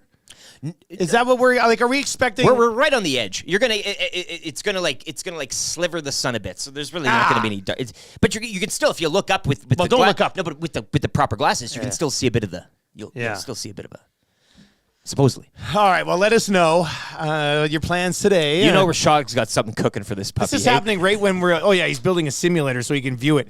He's built what's a little. Well, he has a gazebo, doesn't he? I'm sure he turned that or morphed it into some sort of. Turned it into a planetarium, giant telescope. Yeah, open roof. Yeah. 780-218-9999. 780-218-9999. If you do have plans for that one today, so what they've done on the broadcast, like when Draisaitl wasn't near as animated as Corey Perry was when he was having his little discussion. Yeah, with I'm Evander saying, Kane. like Corey Perry too is a veteran that knows you get what I'm saying here, right? Like, we know the cameras are on. By you slamming I get you're mad, but do you think slamming how that's going to be received from the public at large and the media and everything else? I don't think Perry cares about that. I know he doesn't care, in but the heat of the moment, you don't care what's on you. I know you don't care who's watching. You're just frustrated. In today's day and age, you kind of have to, or at least have it in the back of my mind. I get it, but you know what I'm saying? Like, there is now you've created a perception, and now he's mad at this and everybody talks. And now to quell that, we're saying, actually, it's a good thing. I want to see more of public arguing. I want sticks thrown. I think next time they should get into a fist fight, because that's the true sign of success. And telling a 32-year-old guy and trying to, mold him into what you want him to be, 32 years of age. Well, what I was going to say is that these two incidents, they did have something that they went to in the game to point out, like, this is probably why. The Draisaitl one was Kane was out of position on the power play, and he's like, yeah. And then the Perry one, obviously, there was a turnover soft play in the down corner low? that he Yeah, wasn't yeah. happy with. Yeah. So to me, I mean, these frustrations are guys on the team are just getting frustrated with Evander Kane, maybe mentally not being as focused as some of them on where they need to be or the right play that needs to be made. But we haven't seen this at all before, so you can't make it a story. You can't make it a story? I'm just saying it is a story. We're talking about no, it. I It's know, a story. but I'm just saying people don't want, this is before Evander Kane was an Oiler, this was a thing. So that's to say that these incidents, and albeit the situations are individual, right? And they're well, that's exactly why I said it is a story. This guy has had this during his whole NHL career, regardless of the market. So, like, I think I understand the point of like a veteran telling a guy, but Evander Kane's not 22. He's 32. And the fact that this has happened on other teams, that's why I see a bit of a pattern where I'm just not like, this is just, veteran guys telling the guy, well, this has happened before. And this has come as advertised. So I view it as a bit more of an issue. Is it something that's clearly tearing the room apart currently? Don't think so. Yeah. But I'm more willing to keep an eye on it as other people are just saying, this is actually a good thing. I mean, I think you're probably glossing over it a little bit if you're just like, this is really good for the team. I don't subscribe to that just yet. Again, I'm not saying this is disaster, but now you've seen this twice in a matter of weeks, and we've seen this in other teams, and we've heard people report again wearing out welcomes and all this. Well, there's all this smoke. 780-218-9999, 780-218-9999 if you want to chime in on, I guess your just general thoughts. I don't want to even say your level of concern. I don't know if it's something that you necessarily need to be concerned about as an Oilers fan, but if the Kane Perry thing was in a vacuum and that was it, then I'd probably have some time for the don't worry about it. Lots of things get said, but the fact that you've seen two teammates be visibly frustrated with him on the bench over the last 3 weeks, it's a talking point. Whether you want to admit it or not, it's a discussion. George Delgado, why are we discussing something that happened Saturday? It's over and done with. Move on. It's old news. So, then we don't talk about the games that happened on the weekend. It was a big thing. And when you have a veteran like that slamming the bench gate, to me, it's not just a regular everyday occurrence. McDiesel is in and says, I'm not worried about Kane. It's up to him at this point, and they've got options. If it doesn't work out, not even worried about it. I mean, I'm going to defend Evander Kane on this part that I don't think you go into the playoffs and you have other options that can replace Evander Kane in your lineup, especially Evander Kane that you think and you hope you see in the postseason. Nothing against Dylan Holloway. I know he had a hat trick over the weekend. I get it.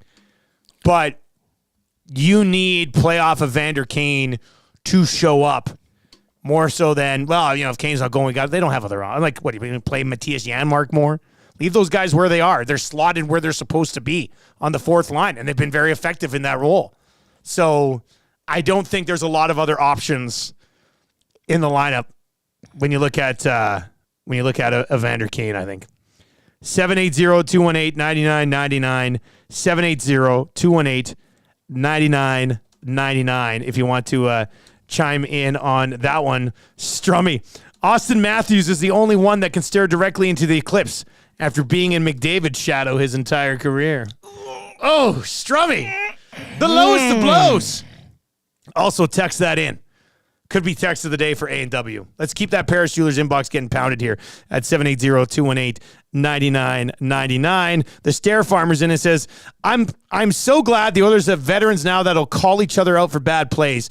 Kane looks like he's been playing at 70%, and they are calling him on it. That's why I said earlier with the Perry incident. To me, that was a Serenity Now moment. That was a full-blown, he's been saying Serenity Now for a few days, and finally, what is it? Serenity now, insanity later. I have a hard time believing Corey Perry is that animated over one single play. Yeah. So it would surprise me if he was. So, I feel maybe like third time's the charm. We need an Adam Henrique, Evander Kane argument on the bench publicly, and then Kane will snap into what he's supposed to be doing on the team. Now I get it. That's how you get a 32-year-old right and going. 3 public dressing downs on the bench. Sign of a great player. 780-218-9999 or in the nasty chat as well. McBain says, I like to see the passion. Clear the air when you're pissed off. See, but that's the thing with this is that Draisaitl had already sort of cleared the air to a lesser extent with Evander Kane on something that he wasn't happy with. Who's the third player to clear the air with him on the bench publicly? And then now Perry's kind of lost it on him too. So Ryan McLeod dressing him down? Yeah, I don't see that happening. Can't wait. I don't see that happening. You know what, probably, if whatever message has needed to be sent hasn't been sent yet, you know what does? Matthias Ekholm staring you down. That's the final with one. that beard. That's the Rock. Then maybe it'll get boss. Kane to be doing what he's supposed to be doing. It's the final boss. But if not him, then who? I don't know. Does Holland come down from the gondola to yell at him on the bench. Maybe that'll get him going. Let's get to this text from Mary today. Kane had a major injury to part of his wrist that he needs to be at his best. He's physically recovered, but has he gotten back the dexterity from before? Would be frustrating for him and detract from his performance overall. Can you imagine perfecting your shot or trying to make a great pass after that? We expect a lot from these guys, and we should, but we also have to remember that they are human. There's Mary with a take on this one as well. Some interesting photographs. Yeah, it's AI stuff or what? What's going on there? Anyway, take a look at those. Guys, the power is out in South YEG. My phone battery will die soon. Yes, I am listening to the show. I blame the eclipse. Or did you, I guess, power must have gone out overnight as you were charging? Is that what's going on here?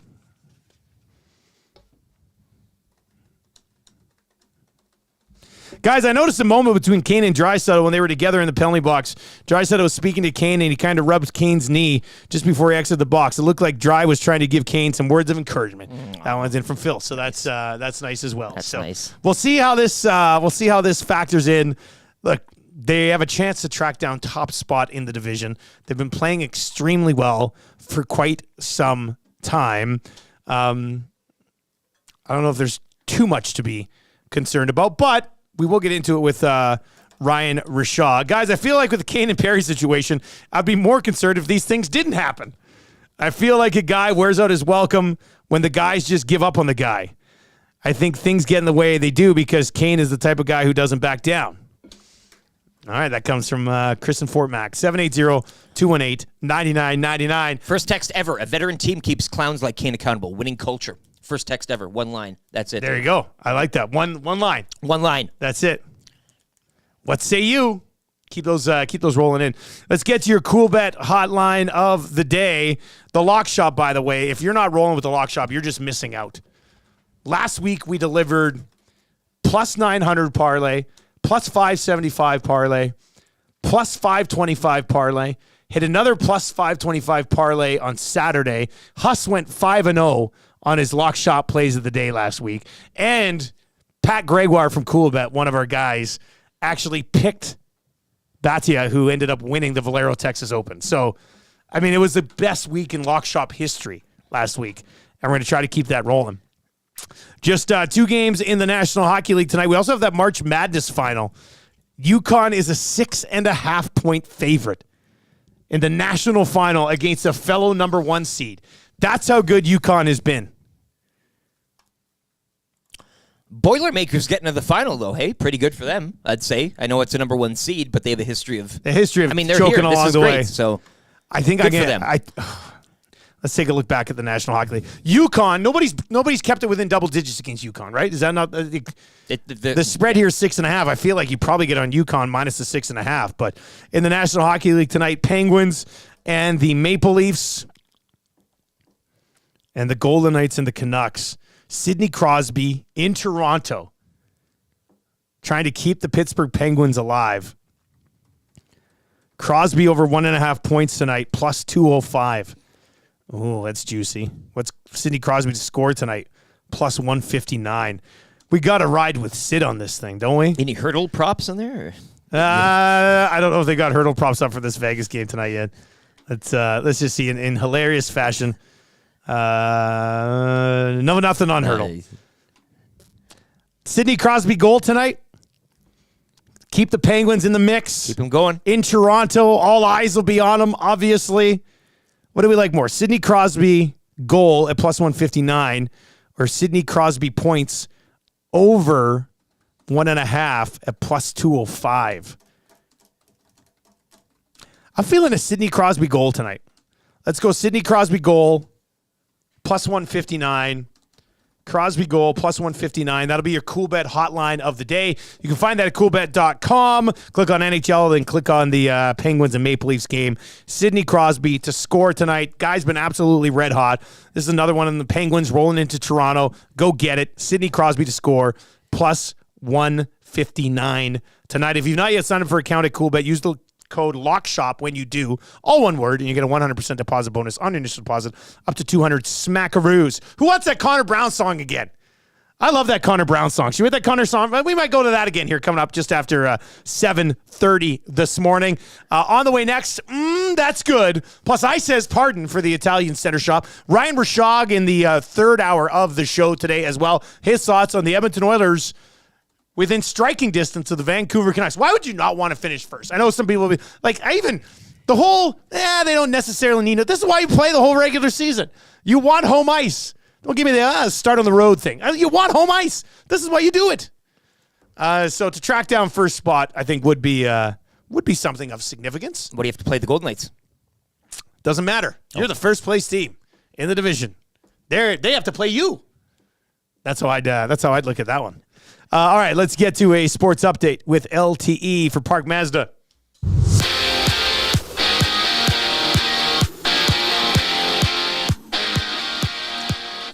Oilers with a pair of victories over the weekend against the Avalanche and Flames. Will get set to host Vegas on Wednesday. Edmonton 3 back of Vancouver, 4 tops in the Pacific. Oilers also have a game in hand. Yesterday, the Stars defeating Colorado 7-4. Preds topping the Devils 3-2 in a shootout. Pair of games around the NHL tonight as Toronto hosts Pittsburgh while the Golden Knights visit the Canucks. Tomas Hertl expected to make his Vegas debut. South Carolina women's basketball team completed its perfect season, ending Caitlin Clark's historic college career. 87-75 was her final. South Carolina over Iowa in the NCAA championship game. Toronto Raptors, they won 2 in a row following a 130-122 victory of the Wizards.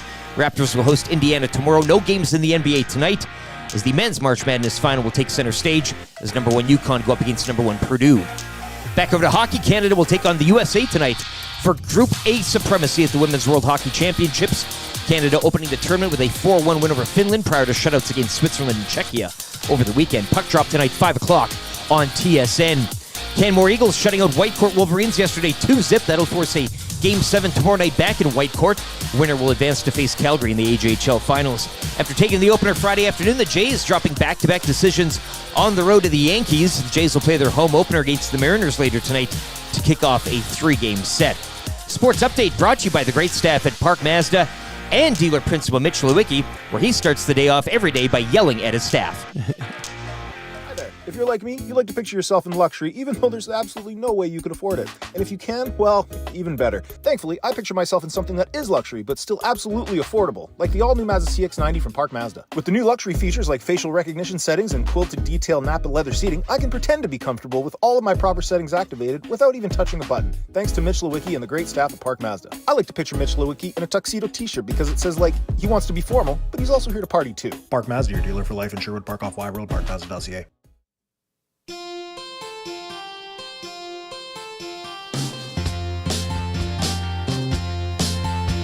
I think we're gonna be glad. I think it's today, yeah. Connor Brown scored last night. His dragon is slain. He's finally out the schneid. He's finally out the schneid. Connor Brown's off to the schneid. It's about fucking time. He's had chances galore, 2-1s and breakaways, yeah. But he could never score, even strike a power play. He's finally out the schneid. He's finally out the schneid. Connor Brown's off at the schneid. It's about fucking time. Got to play McDavid line. You should have scored once, you should have scored twice by now. And got to play alongside Dry. How did he not score? How did he not score? How? He's played on every line, but he's best on PK, yeah. He could never find the twine till he found his last game, yeah. He's finally out the schneid. He's finally out the schneid. Connor Brown's off at the schneid. It's about fucking time. It's about fucking time. Oh, Connor Brown goal song to get you rolling on a Monday as Connor Brown looks to be what I would describe right now as a very good fourth line player for the Edmonton Oilers going into the playoffs, which I don't think you would have said. And how about Derek Ryan lately as well? Derek Ryan's kind of been in and out of the lineup a little bit here, but he's been a little bit of a man on a mission since he's got back in. So maybe they got something in the fourth line. We'll see. Goal songs brought to you by Sportball. Sign your kids up today for any one of their summer programs. Find all the information on registration at www.sportball.ca. Ton of great programs that they offer for kids. And I'm telling you, as a father who went through it with both my son and my daughter, Sportball is an absolutely fantastic way to introduce your child to a bunch of different sports. So if you got a little one, Menopause Nick, I'm talking to you. Get that little girl into Sportball, Menopause Nick. She and you will enjoy it. Menopause Nick, the great measuring stick of I know, the whole AM nasty universe type of Yeah. thing. And one day when his child's in Sportball, that'll be the full circle coming of time. Yeah, full circle. Vegas keyword coming up here in about 9 minutes time. If you're watching on YouTube, we're around like 400 people watching live right now, but we're only at 164 likes. So let's go. Let's crank that thing up. I think there's an outside chance here that we could take a run at, I think we'd take another run at least at 300, if not 350, possibly 400 again. Look, if the world's done after today, why? I know. You want to This could spend be a your day last chance. not giving a like? You might as well give a like. This could be your You can't last take them. chance. They say you can't take likes when you're gone, right? You can't take them with you. I feel like a day like today with the eclipse is when the pyramids were built. Oh, now Or you're just getting into popped it. up or whatever. Now you're getting into Whatever, it. whatever Yeah, you yeah, believe yeah. on pyramids. I get a lot of pyramid stuff on my TikTok. And I'm always like, what's going on with these pyramids, man? Energy. Because how did those guys make it? Oh, man, pyramids. Anyway, let's get into that's good for Italian Center Shop. We're actually out of paninos. We had so many, but we ate them all last They go week. like that. They were delicious. Might have to pick up more for Wednesday and Friday this week. Swinging on by the Italian Center Shop. Wouldn't mind just a little meat and cheese, to be honest with you as well. Maybe a little meat and cheese plate. I checked out the Little Italy Italian Center Shop over the weekend. And It's awesome in there. It's like a little bit of a throwback. It was great going in there, man. Italian Center Shop just knocks it out of the park. Regardless of location, they're all good. Go pick up a Spinelli Panino, house-made baguette, topped with olive oil, oregano, roasted red pepper spread, then loaded with the mortadella, the capicolo, the salami, the provolone. Available in hot or mild, wrapped in deli paper. So you know it's good. It's easy to grab and go meal for any occasion. I'm telling you. Go to Italian Center Shop today, pick up a panino. You can have it for lunch, and then you can finish it for supper. Not even kidding. That's 2 meals. Absolutely delicious. For like $10. It's crazy. Okay, I got to go back to WrestleMania for that's good today. Because I'm a big fan of nostalgic things. you don't want it to end Nostalgia. here. Like I feel like yeah. the whole week leading up was just, it was like, Christmas week, and it was like, no, it's done. And you're like, But obviously that's what people want like because they bring it back. Raw Like, ain't gonna give it to you tonight. No, I know Raw's you're trying. gonna- You're gonna Raw's come gonna back. be You're gonna be like, extremely all right, disappointed. let's have another. It's not. But when you're sitting there watching WrestleMania, and that's the the odd time I'll dabble in Raw if I'm just sort of sitting around and there's not a show that I want to have on while I'm doing But you some gotta work. get work I'll throw it done, on. right? I'm Yeah. usually doing work, so. Yeah. I mean, to be honest with you, having Raw on in the background while I'm doing some work, probably not a horrible option. But watching, and I only watched the WrestleMania main event last night. I watched the highlights from the Saturday night. Although people said Sunday was better, so I was glad I watched what I watched last night. And we know The Rock has obviously been involved. People saw that coming. So when he came out, I was just like, okay, this makes sense. But Cena flying out there was pretty good. And then I guess, I mean, I'm not diving into all of the wrestling rumors and things. So I was not expecting Undertaker's. I wasn't expecting it to hit. Lights go out. Undertaker, you only need one note. It's like, boom. Oh, my God. And I still didn't believe it. Even when I said, they're bringing Undertaker back out here? Like, what's happening right now? And I told Eric, I was legitimately waiting for Stone Cold's glass to break as well. I was like, my God. That would have been the icing on the cake. And I know we've seen Stone Cold recently. I watched his match with Kevin Owens or whatever. But, man, that would have been something else. just pop after pop after pop. Yeah, Hey, but by all accounts, and in the end, like I kind of blacked out during the whole thing with Cena and with Taker and with The Rock. I kind of blacked out. I'm not even sure if any of it ended up really impacting the end result. It was just like, hey, let's bring these guys in to do their moves and keep everybody happy. And it did. It was good. I was pretty excited about it. To me, and I'm sure for all you hardcore wrestling fans, and correct me if I'm wrong, because I'm not. I'm wading into your waters for like today and today only. I'm sure many of you would have just been fine with Rhodes completing his story and Roman Reigns. I get it. That probably would have been more than enough for you. But for me, seeing the throwbacks, man, that's good. You can't go wrong with that. Well, it kept you on the edge of your seat, wanting one more pop. Hey, like you were still kind of waiting when the Undertaker. You weren't like, well, this is it. This will be the one. It had you still on the edge of your seat. Well, I like seeing Cena come in and beat up a bunch of dudes I don't know. Sure. I was just like, yeah, this is good. I don't know who this guy is who just came in and drop kick Rhodes in the head, and I'm still trying to get caught up on all the bloodline stuff. Like, you would not believe how confused I was after what happened on Saturday night, and all I saw everywhere on social media was like, and tomorrow night, it's bloodline rules. And I was like, what does that mean? Like, what's bloodline rules? I don't even know. I know they're called the bloodline, but what's bloodline rules? And then during the call last night, they're just like, remember, that's fair game. Bloodline rules. This is like, what is this? No holds barred match? Is that what bloodline rules is? So it's tough. I'm trying to keep up to speed with it.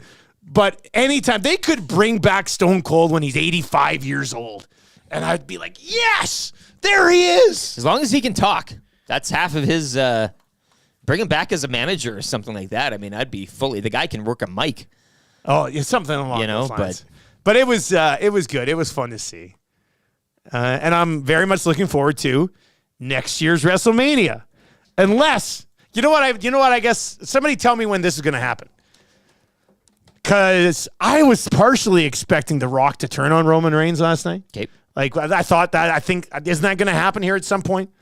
So now, somebody said that now that Rhodes has taken over as Universal Champion, it now gives a chance to have, like, the side feud to lead the bloodline between Rock and Roman Reigns. And it's all hilarious to me, but when Roman Reigns and The Rock go at it, that's when I'll be tuning in next, whenever that happens. Somebody let me know. What's this? This is at the Summer Slamming or whatever? Well, since you've got your Sportnet, whatever Plus account or whatever you have to do. I don't. Backlash in France, that'll be May 4th. And then you've got the King and Queen of the Ring going down from Saudi Arabia May 25. Just tell me when The Rock's going to fight Roman Reigns. That's what I need. Look at this. Clash at the Castle, Scotland, June 15th. Yes, I believe there's a Scottish guy that they're... Money in the Bank, July 6th. NXT Heatwave. SummerSlam, Cleveland, August 3. From Brown Stadium, Cleveland, Ohio. Bash in Berlin, August 31. And Survivor Series sometime in November. So there's your... So I like how you're just pay-per-view guy, though. The week shows, house shows, whatever. You just the big events. Well, I might dabble in it tonight.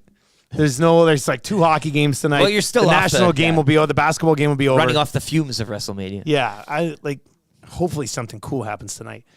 But somebody text in or tweet me and let me know, like, whenever. I know it's not locked in or whatever yet, but when that happens, let me know that The Rock's going to go at it with Roman Reigns because they're cousins. Oh, God. All right, let's get to your keyword for the EST Flyway to Vegas. Qualifying continues. We've got 3 more weeks of qualifying. 3 more weeks to get in on this bad boy, and then we give away the grand prize trip, which comes with flexible booking options. You'll have 2 months to figure out when you're going to go, and you've got the whole calendar year to kind of schedule your trip in. So that's exciting. It's the keyword 4 times per day right here on Edmonton Sports Talk for your chance to win the trip to Vegas. 2 nonstop flights, 3 nights accommodation, tickets for a Cirque show, presented by FlyYG and the LVCVA. Nonstop flights over 50 destinations. Your sports trip starts with a nonstop flight from FlyYG. Visit www.flyyeg.com. Today's keyword is clubs. In card, like as a deck of cards. Clubs. Yeah. CLUBS.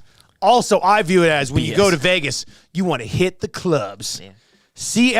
CLUBS. Clubs is your keyword this morning for the EST Flyway. Hit us up in the inbox, 780-218-9999, 780-218-9999. Text clubs to the Paris Jewelers inbox at 780-218-9999. One of you will be chosen as our qualifier here in about the next 5-6 minutes. And Zacticum will give you a call probably like around 7:52, 7:53. Make sure you stay by your phone. You do not want to miss that call. You will never be able to live with yourself. Okay, so be ready, stay by your phone, and we'll get to that. Once again, your keyword today is clubs. As Zach's taking care of that, I want to get to I Says Pardon right now. Third hour of the show is going to be a lot of Oilers discussion, for sure. Ryan Rishaug's coming up today. I don't know. Do you think Shoggy watched WrestleMania? Probably not. He either did in its entirety or didn't at all. I mean, it's one or the other here. Yeah. Oh, I didn't watch the Wrestling Mania. Sorry, Shoggy. Yeah. More of an ECW guy, I'm sure. That's what it is. He always was. He's a Puritan. All right. I Says Pardon for Lawyer Central. Lawyer-Central.com. They do pardons. They also do anything else that you need help with from a legal perspective. 1-888-288-8177. 1-888-288-8177. www.lawyer-central.com/pardons. Clean slate at an affordable rate and help with anything you need from a legal perspective. I want to get in on this. So the story itself, as it goes, Nolan Chenuel had started his career by reaching base in 37 consecutive games, I believe. Wow. Major League Baseball went back 7 games and had a score correction and made it 30 games.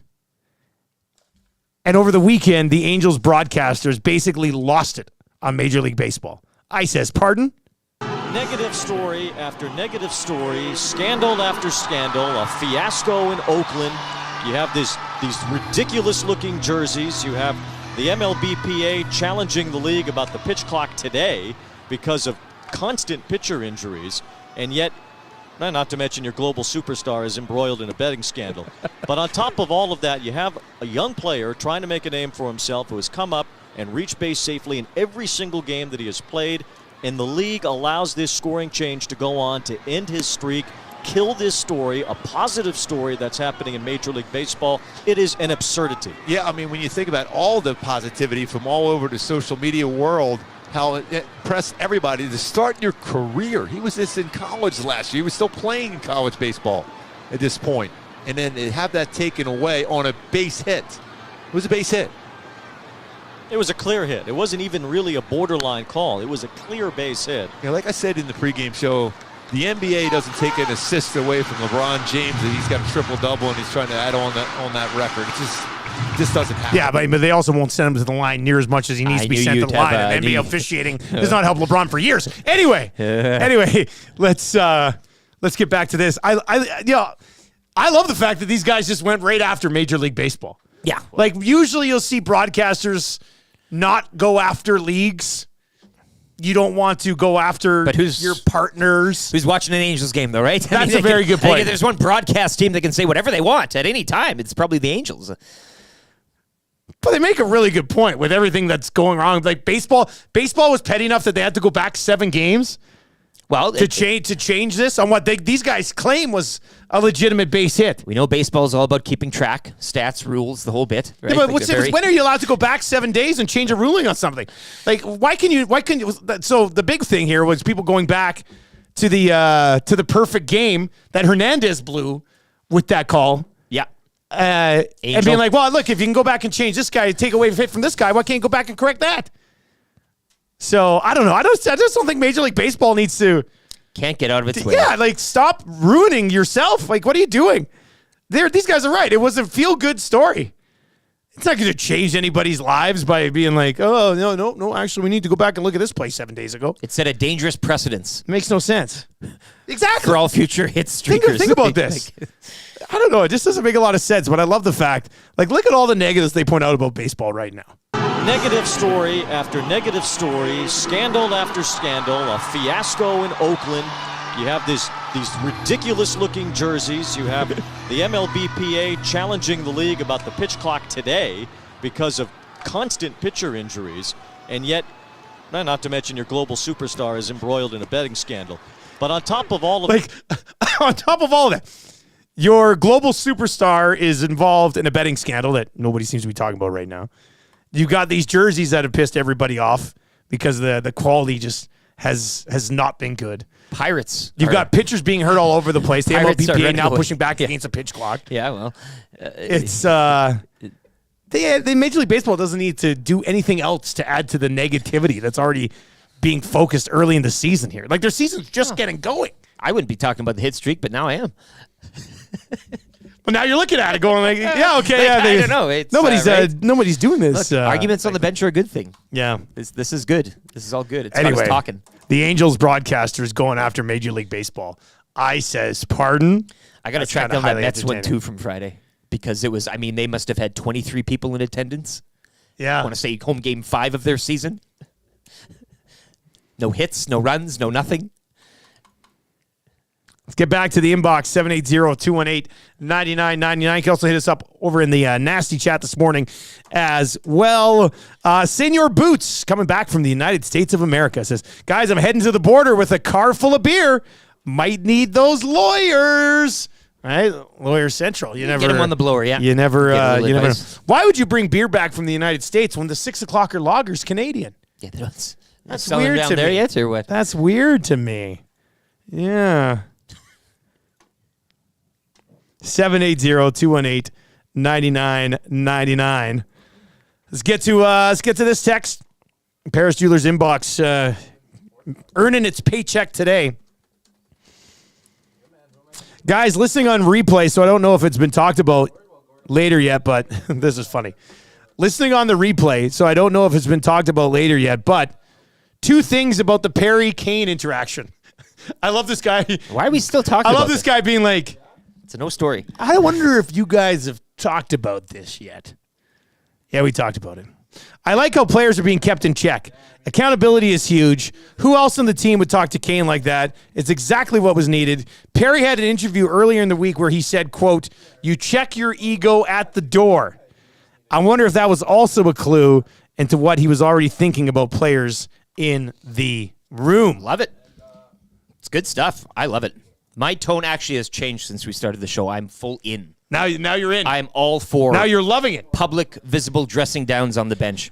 More of it. Sign of success. And, yeah. This right here might be the most important text of the day. From Darth 2. I finally figured out that I can use a Bluetooth radio receiver to listen in my crappy old car. Commutes are back. It feels like pulling on a comfy old pair of underwear. It's exactly what it is, Darth. Yeah. May April the 8th be with you as well, right? Isn't that what they say? Star Wars fans? My wife, she's well, what is she driving right now? Like an old Trailblazer.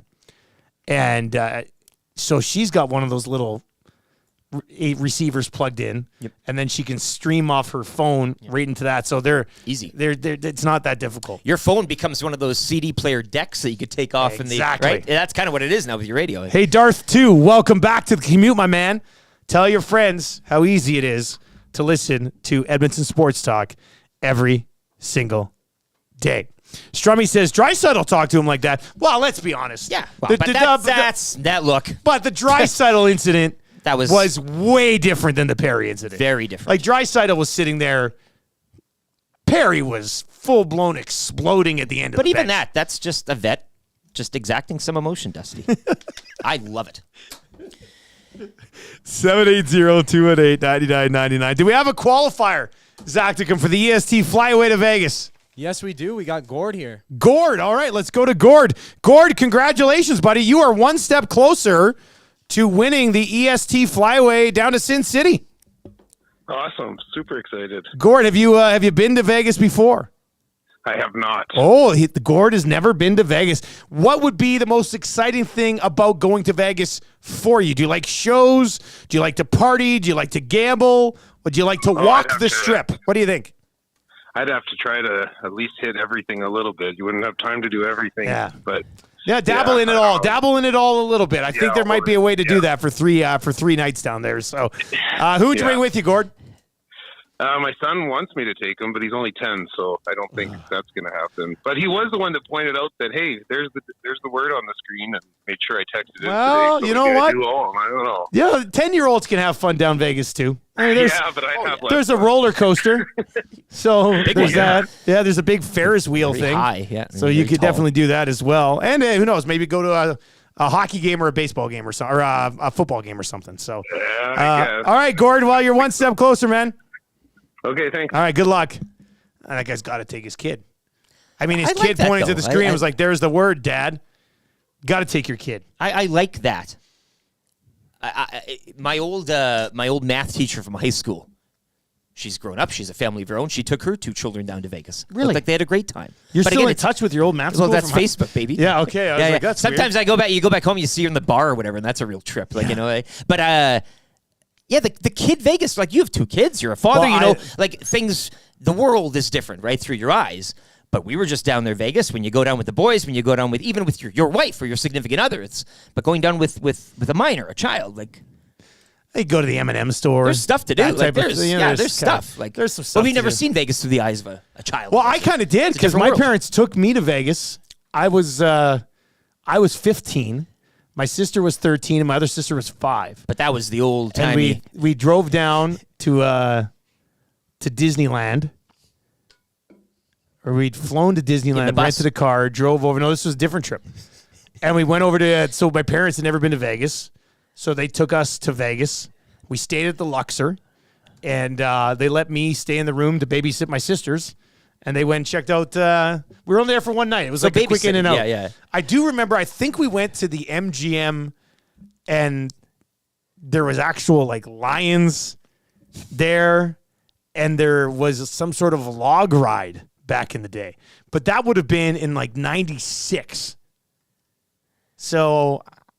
I mean, I was 15 the first time. I went think to there's Vegas. more It was options different. for kids now. Like, as you mentioned, M&M store, all that stuff. Like, there's lots of brands and They're probably, maybe. eye-catching. But I've never looked at it in that way. Has anybody taken a 10-year-old kid to Vegas lately? Yeah, it's got to be great. I don't know.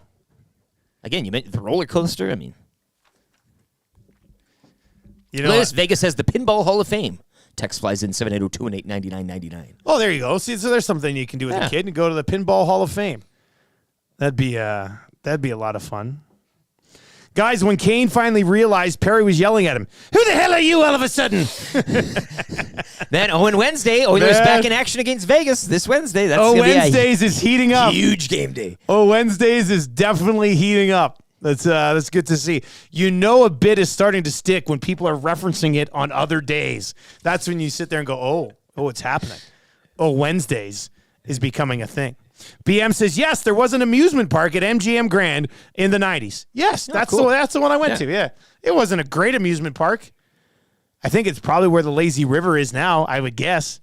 But I think only adults say it wasn't a great amusement park. No kid would be like, hey, you go to a new amusement park. It's great. Even me as a kid, I think I was like, graded this, them? You're this like, amusement this park stinks. Well, we were just also coming from Disneyland. So to go from Disneyland yeah. to the amusement park at MGM Grand, You need a palate cleanser there. that's You're not kinda- going to yeah. work. That's not going to work for me. Dusty, the log ride was behind MGM. I remember riding that thing on our last day at 21 because it was all we could afford. Yeah, that'll get you. Vegas will get to you. All right, coming up in the third hour of the show today, Ryan Rishaug is going to be by. We'll get Golf Simulator update. I think he said the technical pieces he needed were going to be in the last week. So we'll. I love how it's Masters Find out Week. about that. Like, it's all I know. kind of culminating with this. This is great. I do like the idea of Rishaug playing 4 rounds at Well- Augusta on the simulator this week. I did ask if he was going to use his little garden shed as the cabin where he gives you sit down with Rishaug. If you win at the simulator, you go Yeah. in there, he gives you the jacket, you sit down for a little one-on-one time. I hope he's selling sandwiches for $4. Isn't that what always happens? Sherwood Everybody's like, Park, look man, at I these went- concession prices at the Masters. It's pretty good. You better have a menu though, a Rishaug menu, right? Like, for the kickoff of the simulator. You You'll have only to. be right. All right. Who wants to play Kind of Easy Trivia today? Let's go. Hit us up. 780-218-9999.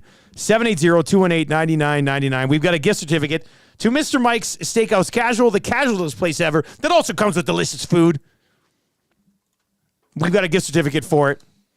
Fire Zacticum a text here at 780-218-9999 and let him know that you would like to play Kind of Easy Trivia this morning. We'll get to Kind of Easy Trivia coming up. 3 questions too many coming up. Ryan Rishaug coming up. More of your text messages on the Oilers' pursuit of the Vancouver Canucks and first place in the Pacific. Well, do you care about it? Do you care about the Oilers finishing first in the Pacific? What say you? Let's get to a sports update with Lieutenant Eric for Claiborne Services. This just in, they're hiring right now.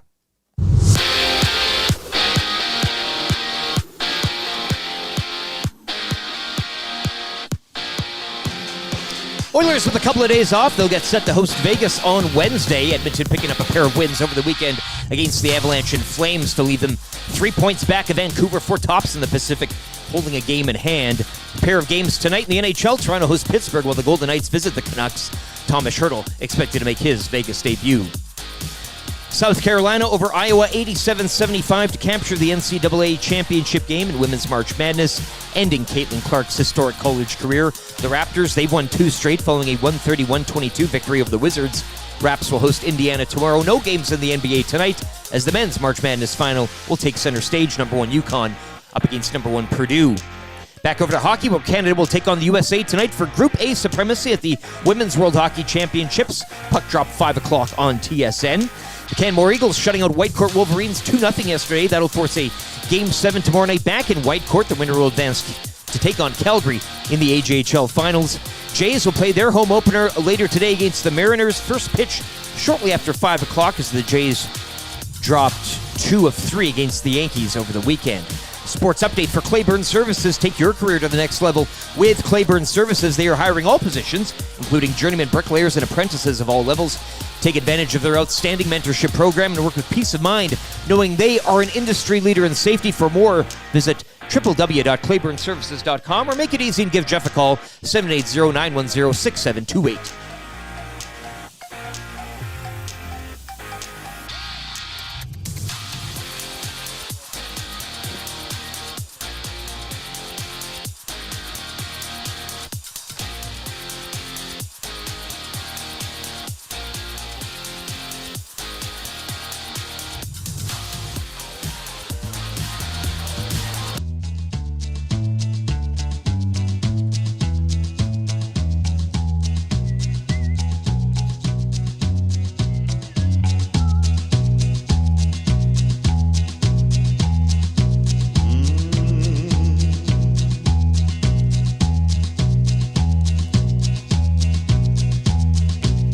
I got a big shot off this stick of mine.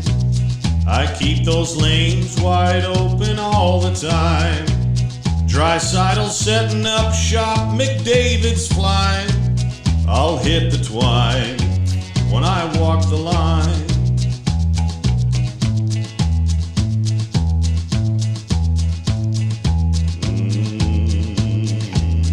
How dude. What? As sure as new G is slick and Kane is tough. We're going all the way this year, enough is enough. And we can play 'em straight or we can play 'em rough. I'm feeling fine when I walk the line.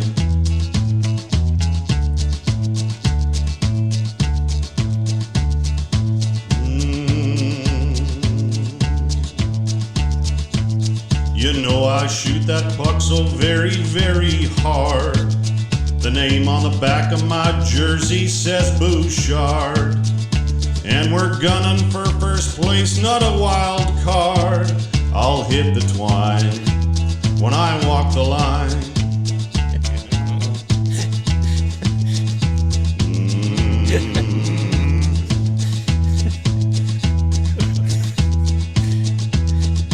Well, we're counting on our skill and not on luck. And it's gonna get real when they drop that puck. And we won't be done until we hoist the cup. I'll hit the twine when I walk the line.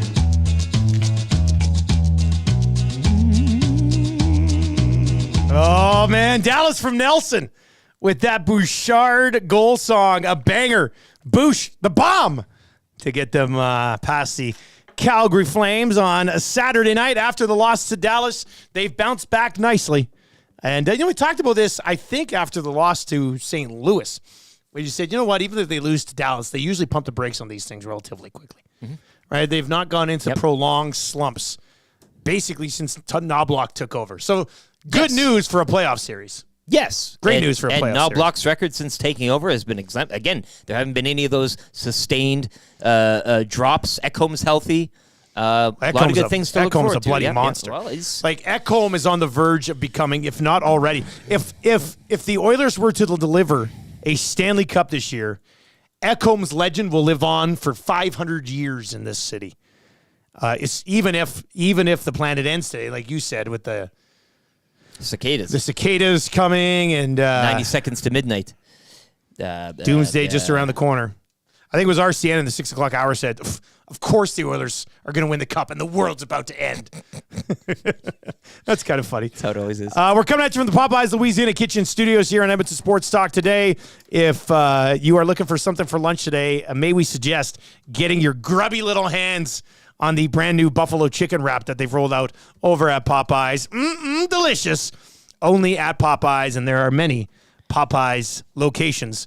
Too many to just sit here and list. It would take the rest of the third hour. That's how many there are in the area. You can text us anytime in the Paris Jewelers inbox. One of you is going to win Text of the Day. One of the things we've been playing with a little bit today on Text of the Day is what was Corey Perry really yelling at Evander Kane about? Right? Who cares if it was about a play in the corner? What was he really frustrated about? We've had some really good ones that have already trickled in today that'll be in the mix.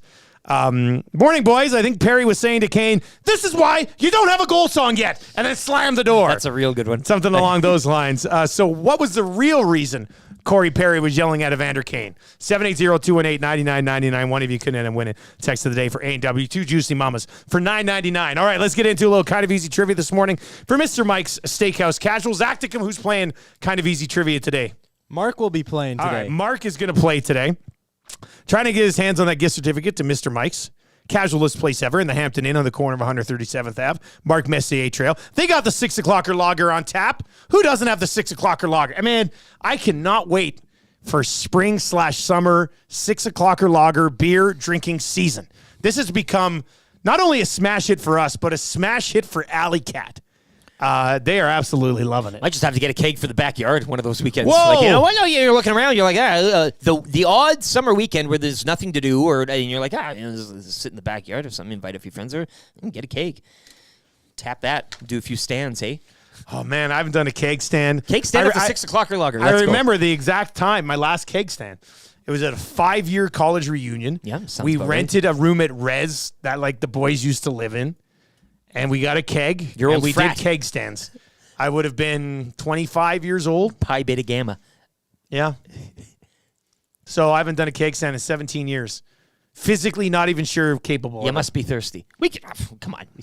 Where there's a will, there's a way. That's a good point. It's 2024. I'm sure you don't even have to stand anymore. We totally probably forgot. just sit down. We totally forgot to go to Mark for Kind of Easy trivia. Let's bring him in today. Needs to get 3 of the 5 questions correct. Mark, you ready to go? Yeah, guys, Trainer Mark here, just staring at the sun, waiting for you. So, no staring at the sun today, man. No staring at the sun. All right, here we go. I'll start the ticker after I read the first question. Good luck. Who did the Edmonton Oilers beat on Saturday? The Flamers. Will the Flames make the playoffs this year? Regular. True or false? The Flames missing the playoffs is hilarious. It is true. Who did the Oilers beat on Friday night? Avs. What position does Cale Makar play? I tried to play D except with McDavid on the ice. Boom. 5. Got it. 6 out of 5.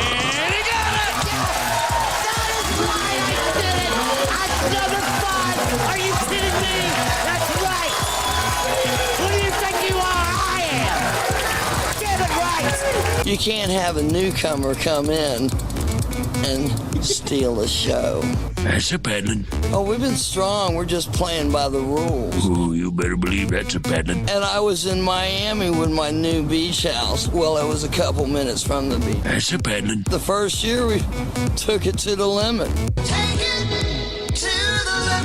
You cannot come to my house. No, not today. You cannot come to my house. No, not today.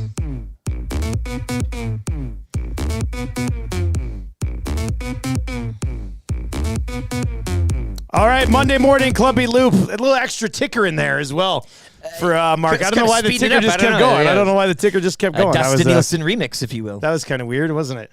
A little strange. All right, Ryan Rishaug's coming up here in the third hour of the show today. You can hit us up, 780, if you want to communicate with us, 780-218-9999. Perry to Kane. Pineapple doesn't belong on pizza. This is ridiculous. I like that one. I knew Kane was pro pineapple. That was, yeah. Yeah, of course Kane eats pizza with pineapple. That's good. Why did you eat my peanut butter and jam sandwich that I left in the fridge? Corey Perry to Evander Kane. That would be frustrating. All right, 780-218-9999. No, you don't stare at the sun, you know? You're telling me you're going to stare at the sun on Monday? You're ridiculous. Just to look up and no. That's I do like that one. That's pretty good. I like that. And Kane knows he's not, but he keeps saying so frustrated. Yeah. No, you will not be looking at the sun. Kane's just looking at him going, he goes, I am going to look at the sun. Maybe you mentioned the children thing earlier. Maybe Kane knows. Maybe Kane, like, again, as BX maybe pointed out, turnover, download, whatever. Maybe Kane is just, like, he knows what to do. He's just doing because he likes to see the old guy mad. I hope that's the case. I'm here for it. Watch this, guys. I'm going to have Perry blow up. That would kind of be funny. I'm here for that scenario. Why not? If you have any questions for 3 questions too many, fire them over. We could use one more. 780-218-9999. Let's get into it. Lieutenant Eric, do you have a liner for the segment today? Yes, I do. It's 3 questions too many, brought to you by the great staff at Park Mazda, including dealer principal Mitch Lewicki, who, if you stare at the sun today, come in, you get a half price on the vehicle. No, just joking like that. They'll be celebrating the eclipse down there at Park Mazda. They'll have all their glasses out and everything. So head on down there, see them, maybe talk about a new car while the eclipse is going on, and Mitch might give you one of those glasses. Park Mazda, your dealer for life. Eclipse-size sales only at Park Mazda. I mean, you can have a lot of... That's today, hey? Yeah, pretty much. Question number 1. Boys, how did the big EST meeting go on Friday? Yes, the biggest meeting in EST history on Friday. Yes. Follow-up meeting. The follow-up. Follow-up meeting. I'll say this. I thought it went very positively. You knew where you were going. Which you was had exciting. the lay of the land laid out. We had the lay of the land laid out. We don't want to give in details on location or who we're meeting with or anything like that. But let's just say it was very Goodfellas-ish. Like, walked into this place, the guy we were meeting with was sitting by a fireplace drinking from a bowl, like slurping from a bowl of soup. Slurping soup? There was only one other table in the whole place, 2 older guys sitting at the table. Yeah. And that was it. And that's quite a meeting thing to have a bowl of soup when the other party shows up. A bowl of soup when the other party shows up. We were like, oh, man. What's up? What do I get now? Do I get soup? What do I get? Cream based? So it was like some sort of tomato bisque. Oh. Slurping on a tomato bisque. And what's those little shells? And then you have the thing in it. Mussel? Was that it? I think. Yeah. Oyster? Which I think was a way of saying, sleep with the fishes. My muscles around here. That's what I thought. God, he's got muscles. Soupy muscles. So I'd say a pretty positive meeting. We'll see where it goes. Imagine a 3rd meeting. Holy smokes. But we survived. We got out of there with our lives. And but that'd be the place to do some business. Like, if you really wanted to, like, bring somebody in and then kiss them on the cheek and kill them, that'd be the place to do it. Was there like a crooner singing songs too on stage? Like, ooh, yeah, just some old man that they hired. Just a guy on a violin, and I was just like, "What is going on here? We just want to make this work." So yeah, no, I think I'd say positive meeting for Edmonton Sports Talk. We'll see where it goes from here. Hey, you're alive. Thanks for being curious. That's the most positive point. Yeah, I'm here today. Right? It couldn't have gone that bad. Yeah. Couldn't have gone that bad. All right, question number 2. This is a good question. Interested to see where people come out on this. So please answer as well. And hammer the thumbs up. Like, we're creeping with a strong 3rd hour push here. We could possibly take a run at 4. We're the Penguins this morning. Possibly pull a Sidney Crosby here. Drag ourselves across the finish line. Rishaug's our Sid. Hey, he'll captain us. We better step up. Question number 2. Guys, what do you think is more likely? Evander Kane being a major factor in the playoffs or a non-factor in the playoffs? Huh. That's a really good question. Based off recency in this market, you'd have to say he'll be a factor. No? Well, in a sense. 2 years ago, his playoffs was great. Last year's playoffs, I'd say, not what... last year's playoffs for Evander Kane, you were going in expecting the year before's playoffs. You didn't get it. I would hope that his playoffs this year were just as good as last year, if not better, because last year's playoffs, even though they weren't the years before playoffs, last year's playoffs were more impactful than he's been over the last month. As Mary did point out earlier, last year was the wrist injury. And, but that's true. We are a year now removed. I'm going to take, if I may, if you have enough in that glass, the half full glass, take the approach of, yes, it's more likely he will perform and show up. I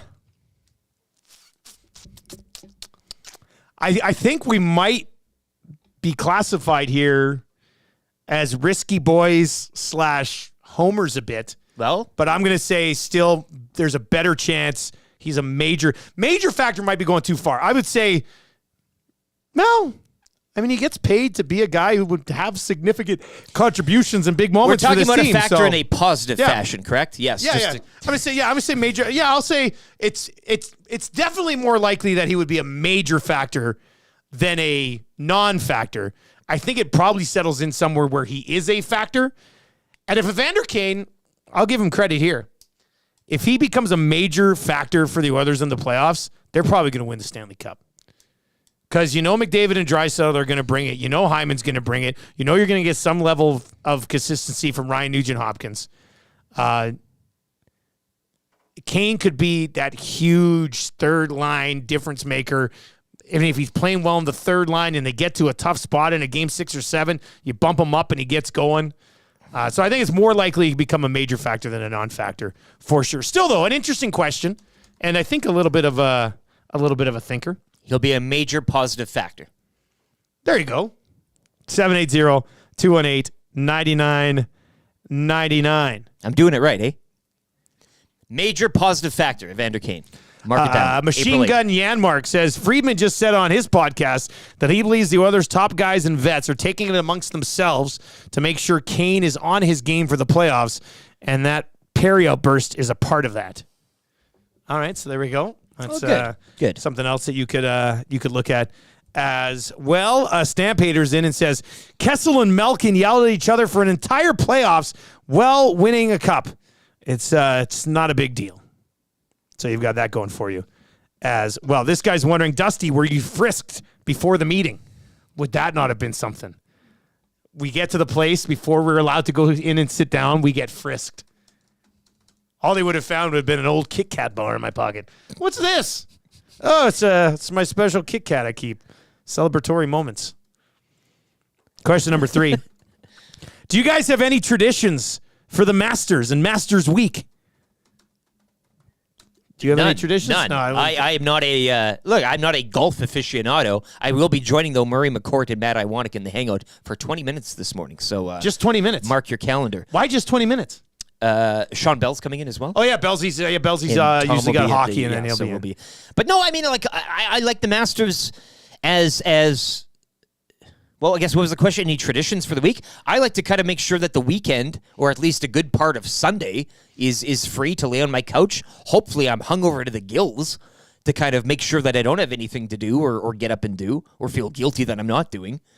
And just take it all in. The birds, the peppered in fake bird chirping, right, that we have, isn't the audio all like just the ambience of the whole thing. Reading the menus, all that stuff. In terms of the field and everything, I don't really in traditions. I don't, maybe I'll call my folks. Isn't this a dad thing? Like it's always like I get a vasectomy every year. Yeah, okay, there we go. Yeah. Every year on the Wednesday of the Masters, snip, snap. I get a vasectomy, and then I go and I book another one for the following year. I say, hey, can you just check to make sure I'm still vasectomized? And so they check in, and I'm going to go, I got to sit on peas for 4 days again. So I'm just going to sit here and watch the Masters. So that's my tradition. Annual vasectomies on the Wednesdays of Masters Week. Just kidding. I've never got one because I'm way too scared. I'm way too scared to get a vasectomy. I couldn't do it. I'm way too scared of everything. So, like birds and vasectomies. Those are my two biggest fears in life. Zacticum looks like Rishaug's connecting, waiting to get in. The bullpen. We'll bring in Shoggy. No, I do have one tradition, actually. Funny that this guy asks. Yeah. Thursday afternoons of the Masters, I always meet up with my one buddy, Mikey. And we go, we hang out like 3 times a year. But I text him, I go, hey, Masters on Thursday? And we'll go hit the place and we'll watch like 3 or 4 hours of the Masters. And then we'll be like, oh, we should totally do this more often. And then he's got his kids and I've got my kids. And I'm like, in the end, I'm like, I'll golf with you 3 times this year and then we'll watch the Masters again next year. You know, it's just. But I like that. That's a good sports and rekindling the old friendship, even if it's that once a year thing. Beautiful. Yeah. A tradition unlike any other. Eh? Oh, that's right, Eric. It is. So I'm looking forward to some Thursday afternoon beers with Mike watching the Masters. Should be a pretty good time. 780-2189. Does anybody do you have any Masters traditions? I mean, some of you might. I know this guy's got his simulator that he's going to get into. And you got to ask him about the Mania as well. I'm sure he's got a few hot takes. Yeah, you know? yeah, exactly. Let's get into it. He's here. He's waiting. Might as well not keep him waiting anymore. 3 questions too many. Brought to you by Park Mazda. Let's get into the Monday morning Got Your Back mandate. Here we go. Love it.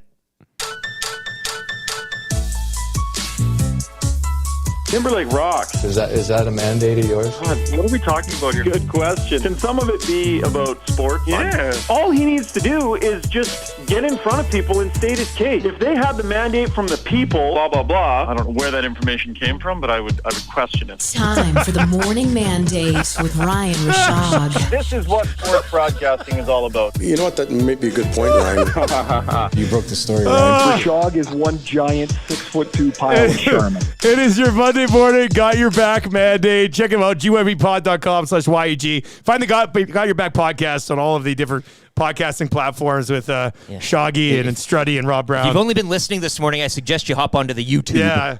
Shoggy, well-placed golf glove today, buddy. I love it. In the middle of a round on the simulator or what? Yeah, just on the first fairway here at Banff Springs. Oh, you're actually in the garage right now. Yeah. Oh, can't you see? Can you not see? Yeah, I can see it just over your shoulder there. Oh, there we beautiful. Go. Yeah. I gotta back it up. Man, so it's all there it is. Oh, look at that. Oh, there we go. So it's all operational now, eh? Yeah, waiting on a couple of pieces. Just a couple of minor pieces I'm waiting for. I got the hitting mat coming in. Ryan, if you need a beer cart girl, I can beer cart girl. I was gonna say, bud. You're thirsty. I know it's work up a thirst, right? Come on over. Got the hitting mat coming in from our buddies at the Boers and a couple of other things here and there. But no, we've been in here smashing away. It's been good. How'd the Oilers make out on the weekend? I didn't see. No idea. I have no idea what happened. I was watching WrestleMania all weekend, Shoggy, so no idea what happened with the Edmonton Oilers. Hey, so how many courses are available on this simulator?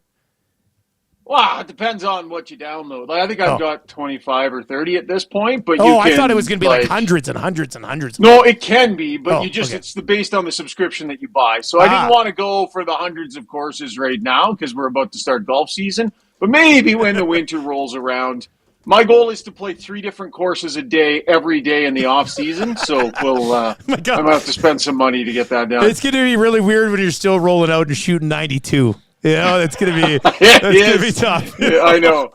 I don't think improving the game is the plan at all. It's just playing more in general. So yeah. Okay, well you can't complain about that. Fun. All right, Shoggy. So since we talked to you last, the Oilers dropped that one to Dallas, and people were like, "Oh my God!" Now that being said, Dallas put up 7 in Colorado last night. Somehow lost to Chicago in between, but they've been red hot. Then they bounced back very well on Friday night against the Colorado Avalanche. Then take care of business against the Calgary Flames. And we said that's one of the things under Knobloch. They really don't go into slides, right? It's like 2 games maybe here, 3 games maybe here, but they do find a way rather quickly to get back into the win column.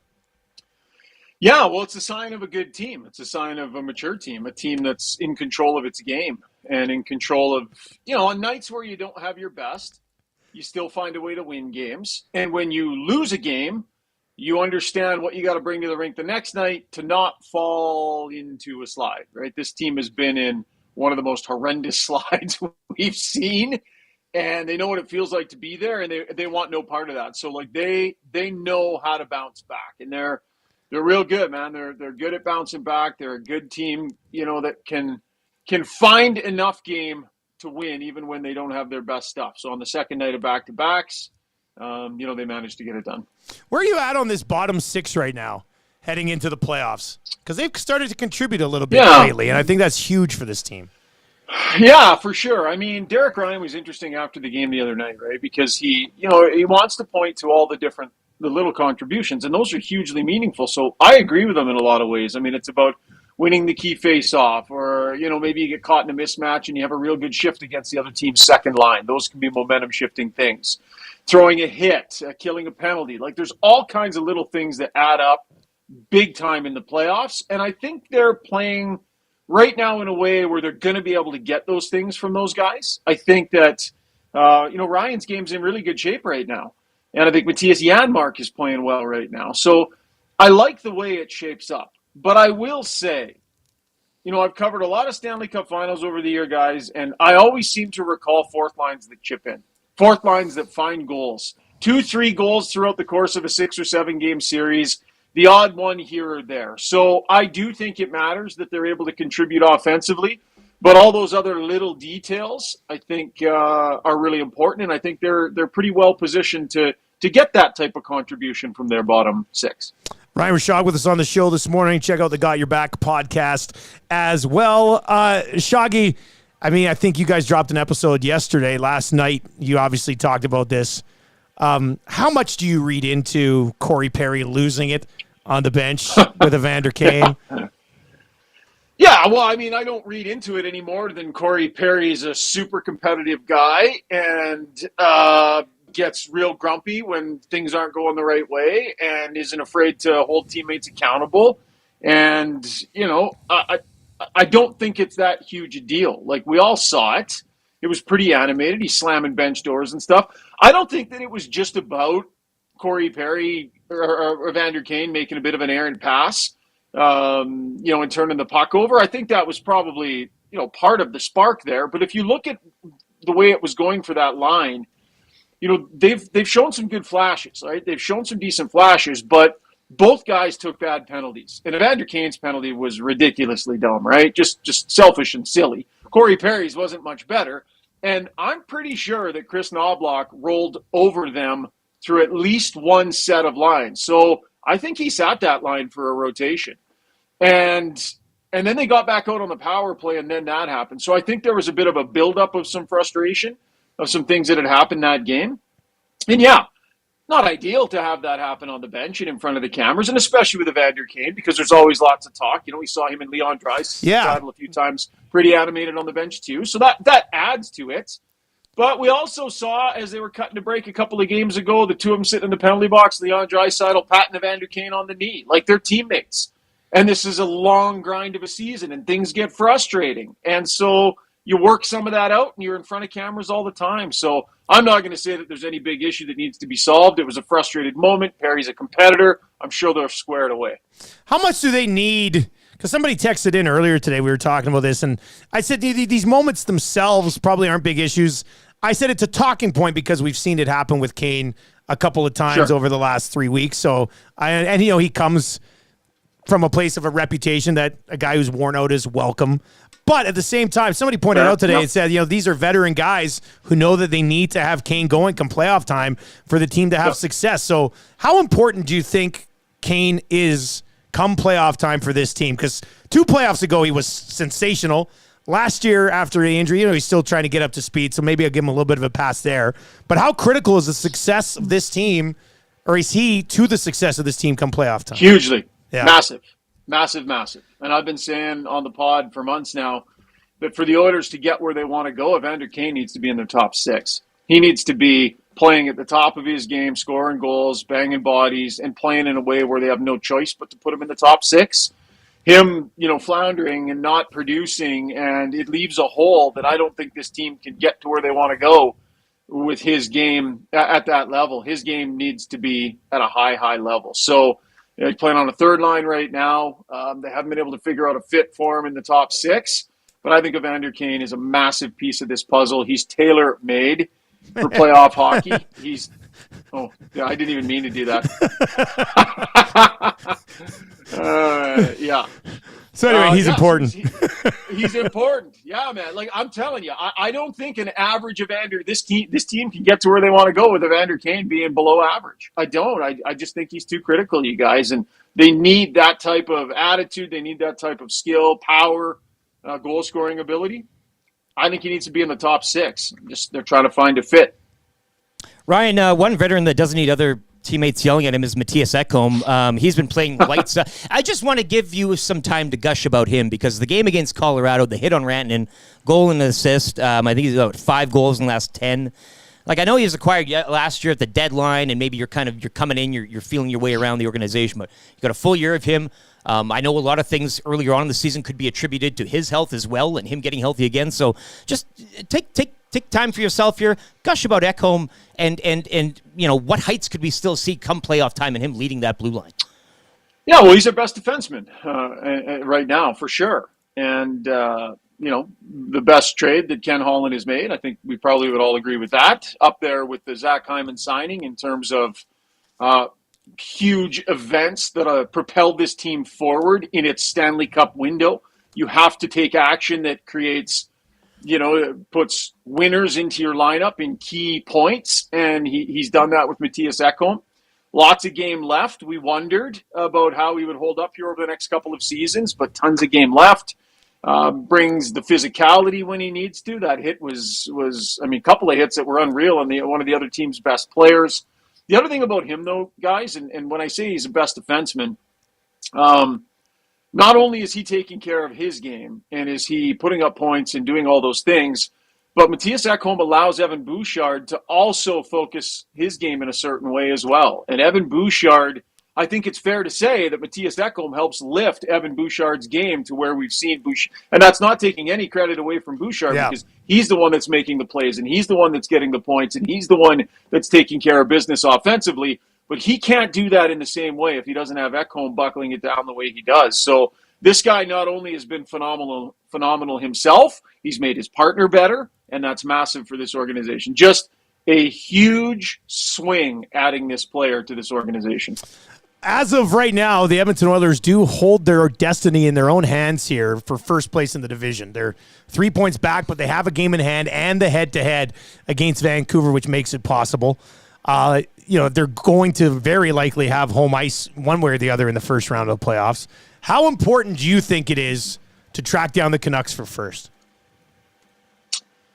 I don't think it's critical. I don't think that it's going to be the difference between, making the third round or not, or the Stanley Cup final or not. You're going to have to beat good teams. You're for sure going to have to beat good teams. I think there's probably be some value in the Edmonton Oilers stepping in round one and beating the defending Stanley Cup champions if that's what they can do. I think there's value in that. A series against LA where you're forced to put your game in order in a way that's going to serve you well moving forward, right? A disciplined, tactical game that the LA Kings bring out of you. So they're going to have to play good teams. They're going to have to play a certain way. And I'm not going to say it doesn't matter because, of course, it does. But I don't think it's absolutely critical to them getting to where they want to go. Do you guys, Dusty? No, I don't think so. Like, whoever you're going to have to go through. We were talking about with Dregs this morning in the West. There's no easy series in the Western Conference. There just isn't. If you could somehow navigate your way around having to go through Vegas, that'd be great. I'm sure Vegas is saying the same thing about the Edmonton Oilers right now. It's highly unlikely. There'll probably be a collision course somewhere between them. But I do think home ice is important. So to hang on to second, obviously, will be big. But 100%. I don't think you have to track down. I like them on the road. I don't get it. I don't like them. They've been so good at home. Their home record is fine. I'm not like. Their home record during the regular season is what it is, but I just think, Shoggy, and this is just my opinion, that sometimes, it's game one, it's Stanley Cup playoffs, and this team has to win a cup, or is it in the lights and everything. I just think this team, sometimes how they're made in their DNA, when they're on the road and getting a little pissy, I think that kind of serves them better. I don't know. Not to say, the home record is what it is. I'm not denying that, but just come playoff time, I feel that maybe they go on the road, do whatever they have to do, then know what they have coming back home. Get a split on the road, and then you have home ice, and you're coming home. But I don't think they'll be starting on the road. But no, home ice, and home ice advantage. I think it'll be good for them. Good at home, comfortable. home fans. I think those things can matter more than anything. I mean, the potential for a Game 7 to be able to play that at home, I think, can be pretty big for you. I think they're going to have home ice advantage. But I don't necessarily view an early meeting against Vegas as a bad thing, Dusty. Like, if this team is for real, if they really then they're are, going to have to beat them at some point anyway, probably. You're going to have to beat a team of that caliber at some point anyways. And the other thing is it's not going to allow you to back in, right? You back in against an easier opponent, and I'm just not sure about that. So why not just let her buck, go toe-to-toe? They'll have the Oilers' attention. They'll know they have to bring their best game. I don't think that's necessarily the worst thing for them. LA or Vegas, I would say just serve up Vegas and have at it. Shag, while you're healthy. What type of balls you hitting into this thing here? Well, you use like Pro Vs or what do you? No, I just they're actually. It's good if you use the ones that have a little bit of marking on them because then the launch monitor can pick them up a little bit better. So yeah, I've just got some. It's got some. I don't know, some Titleist or something like that. Yeah. All right. I got 104 into the first green, so. It's a big. I want to start well today. So. Trying to knock it on and save a double bogey, or? No, I'm gonna maybe par here. I don't know. We'll see. Can you guys still hear me? Yeah, I can still hear you. Are we doing this? Are we live streaming some golf? I mean, I don't know. Can we pick it? Yeah, we can pick them up. Oh, that was no good. Wait, I kept the putting surface on the ground. Wait, do it again, Sean. It went nowhere. Do it again. We're gonna move. Zach will move you over. Hang on one sec. Just hang on one sec. You're going to just let Zach stretch out here a little bit. You need me to move my camera? No, no, you're good. You're good. Yeah, no, we want a shot. Okay. Zach will just extend your shot here. Go. Hang on a sec. All right, there we go. All right, there we go. Let her fly. All right, there we go. Oh, how'd she do?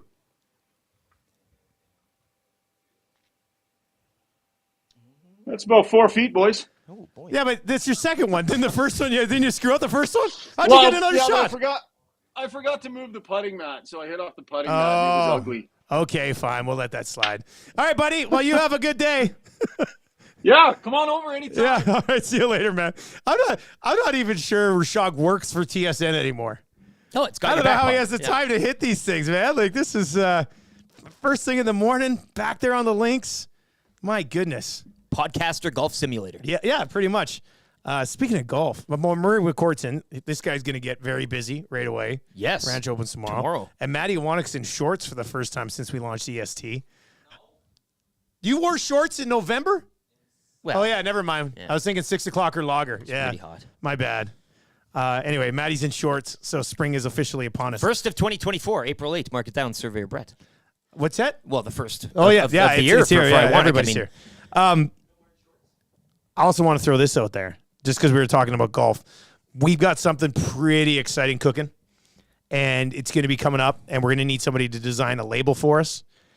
We are teaming up with Strathcona Spirits to launch the first ever EST Birdie Juice, which will come in a plastic Mickey, and that's it. And it's going to be the crew over at Strathcona Spirits are going to try to get it at as many golf courses as they can. And it's just going to be like a very shootable drink, which is going to be a lot of trouble, especially come golf tournament time. There's room in my basement, which I intend to fill with those little plastic Mickey bottles by the end of the summer. It's going to be great. So we're going to have another label contest. It's going to be known as the EST Birdie Juice. We're teaming up with Strathcona Spirits. It's going to be an easy, shootable Mickey of alcohol that you're going to love. I will tweet out the template for the label design. We'll give you a couple of weeks. We want to get this out by early May. Hopefully take advantage of playoff run here as well. But this is something you'll have in your golf bag pretty much all the time. And we're looking forward to it. We're getting our first, I think this week we're going to get to taste it for the first time. I think we might have a couple of options, actually. So it's good. But we're teaming up with Strathcona Spirits. We need somebody to put together a label for us, so a little label contest. I'll tweet that out a little bit later on, and we'll obviously hammer this for the next little while. But EST Birdie Juice, 'tis be upon us with Strathcona Spirits. I tried to pitch them on the name to actually be Dusty's Titty Liquor, but we've wanted that for years. They said, no, let's go with EST Birdie Juice instead. Negotiations, So it's a little back and forth. You give a little to get a little. Exactly. I said, we'd like this. They said, what about this? I said, I like it. Can we call it this? They said, no, we'll call it this. I said, deal. So EST Birdie Juice coming soon. We do need a label, though. So for those of you who have any sort of graphic design abilities, we had so many good suggestions for the 6 o'clocker lager. The label there, it was outstanding. But I'll post that on my Twitter account, which is still Nielson TSN 1260. I got to update that at some point. But we'll get that out there from the EST Twitter account as well. It's not a big label. Obviously, it's like it's a Mickey, so the label's not going to be too big. But you can have some fun with it. Come up with something. I think it'll be a pretty good time. So yes, EST Birdie Juice. Very excited about this. If you like the idea of the EST Birdie Juice, give us a thumbs up over on YouTube. We would appreciate that today. But Strathcona Spirits, great partners with us. And EST Birdie Juice coming soon to a Sobeys and Safeway liquor near you and a golf course near you or as well. Simulator in your garage. Can you imagine golfing? 6 o'clocker lager sitting there in the cart. You get a birdie, you go back to your bag, you pull out your birdie juice. Boom, take her down. How lewd. The golf tournament will not be the same. Like Maddie's talking EST stat after the Esties. But how come we're not talking about EST stat after the golf tournament? I'm taking it off. Well, if you're taking it off, well, I want to take it off too. I have to do more work. We all have to do work. It's a work day. I'm taking that day off straight up. Anyway, you're going to tune in the morning after the golf tournament. It's going to be Zacticum sitting here by himself being like, hi, I'm Zacticum. That'd be a lot of fun. Recaps the entire tournament. That'd be a lot of fun. Tommy Gazzola says it's an EST certified swing lubricant. Yes, it is. You're gonna like this, and hopefully some of you who are creative can design a label for us and Strathcona Spirits as well. Remy over on Twitter to both myself and Rishaug says the spats on the bench with veteran leaders always have Kane in them. He has a shelf life, and his expiry date is approaching. No. How running him out of town. How dare you? Yeah. We'll see how it sorts itself out. I could see a possible attempted movement in the summer, maybe, but you need him locked in. You need him locked in for the playoffs. Rishaug, one thing Rishaug said is, for them to win the Stanley Cup, you'd like to see him in your top 6. I just don't know. I mean, put him with McDavid and Hyman, put Nuge with, what would be the full circle? Wouldn't this be something?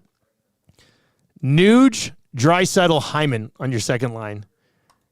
McDavid, Kane, and Connor Brown, who had that first look at the very beginning of the season, circling back around and being on your top line come playoff time. Well, there was the small line shuffle. Over the weekend, and for a moment, Connor Brown was in the top 6, legitimately, just for a small moment. Keeping and I was like, look at this. Yeah. Look at that. How about that? Just in case you may have forgotten, hey? Fish Tank says you should go live from the ranch the next day after the tournament.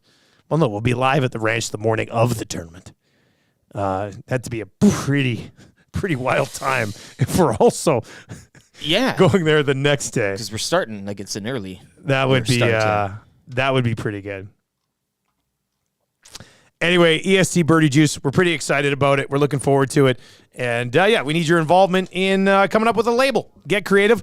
Have some fun with it. And I will tweet out the template for that so you can slide on in and take a run at it. Oilers get the Golden Knights on Wednesday.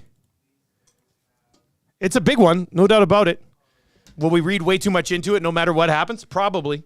Yes, we should. But we'll continue to set it up both tomorrow and then on Wednesday, obviously, as well. The chase for the Pacific begins. Yeah, I don't care if they finish first or second. What? Yeah, I said it there. How dare you? I said it. I don't know if that's a hot take or just a realistic take right now. But I don't care if the Edmonton Oilers finish first or second. I don't want them to finish third.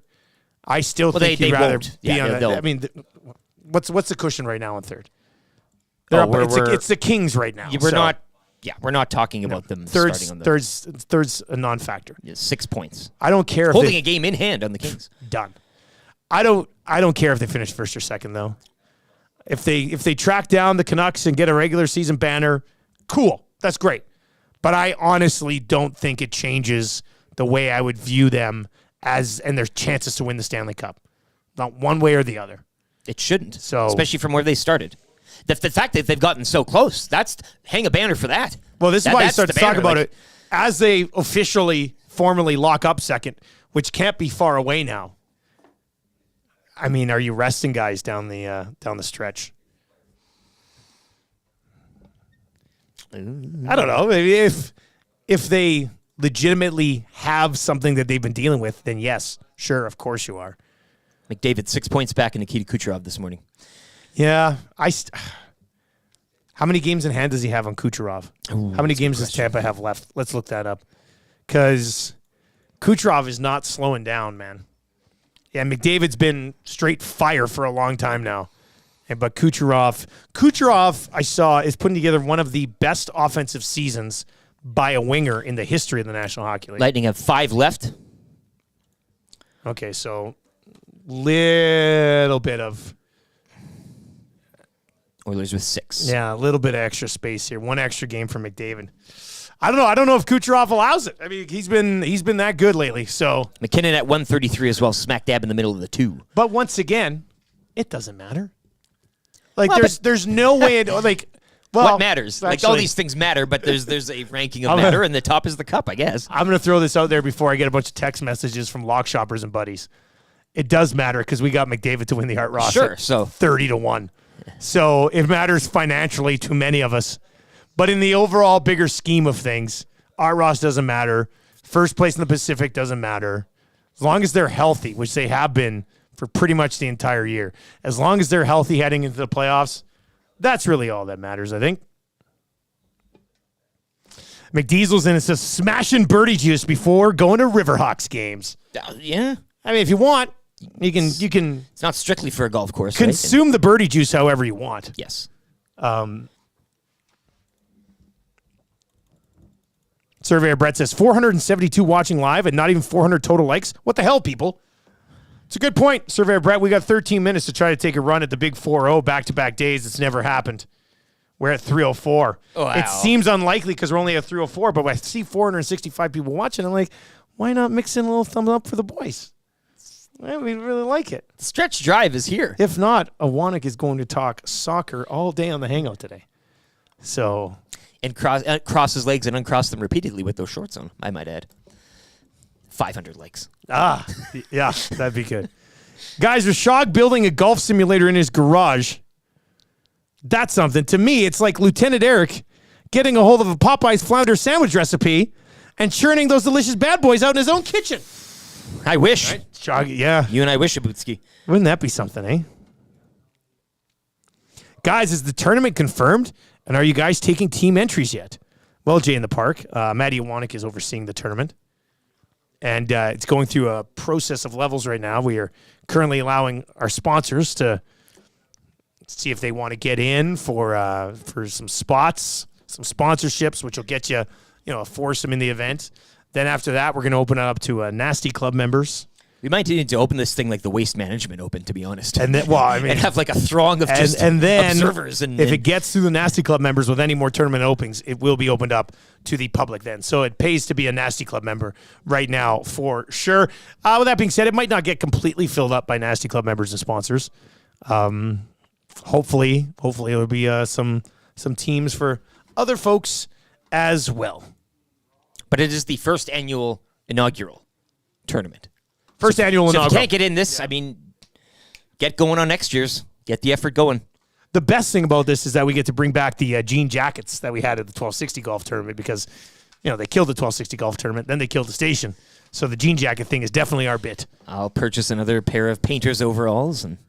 Well, those are always nice. They're like, $9? Oh, it's great, yeah. You don't care caddy. because it's cheap, so you're ripping it by the end of the tournament. At the end of the tournament, nobody cares. Yeah, it's all stained and ripped. We could spray paint you. You wouldn't even, sure, you wouldn't even matter. Why not, yeah. Wouldn't even care. All right, let's get to the wrap for William Huff. If you want your place to look as good as ours, get it done at William Huff. Bruce and the dream team over at William Huff, they can have your place looking like $1 million for less than $1 million. They've been doing it since 1972. Check them out, www.williamhuff.com. Eric, what'd you learn on the show today? Well, I learned that you're getting educated about the end of the world in terms of the eclipse, the cicadas, the whole bit. It was kind of an enlightening talk with you during the opening hour of the show. I don't think we really solved anything or got anywhere, but it is always fun to discuss with you things that you had no prior knowledge of, and then you Google them, and you're like, "Whoa, that's scary," and and all that. So, and you'll be watching Raw tonight in hopes of another childhood nostalgic moment, which there will be none. But I mean, I imagine DX comes out, eh? I'd settle for Gilbert at this point. Oh, I would. Look, if Gilbert's on, you phone me. I need to know this. Any WrestleMania folks, any wrestling fans, are we going to get, like, is it just The Rock tonight? Just tell me, is The Rock going to be on Raw tonight? Because if he is, then I'll get sucked in. I'll get sucked in.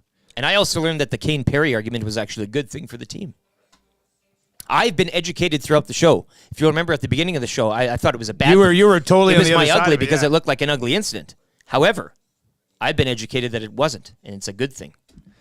See, and I said right off the top of the show today that I don't think the individual moment with Perry and Kane was the end of the world, but the fact that two players have visibly shown frustration with Evander Kane on the bench in the last 3 weeks is at least a talking point. No, it's not. Of one way or the other. Well, you'd be accused of running one out of town. I'm not running anybody. I'm trying to run everybody into town. Public arguments on the bench, and I'm all for it. How many is too many? Well, that's maybe the captain needs to. So let's say third time's a charm, and then he'll get going. If McDavid also goes at Evander Kane at some point on the bench, are we still coming in the next day and being like, "This is even better"? McDavid yelling, I don't know. Non-issue.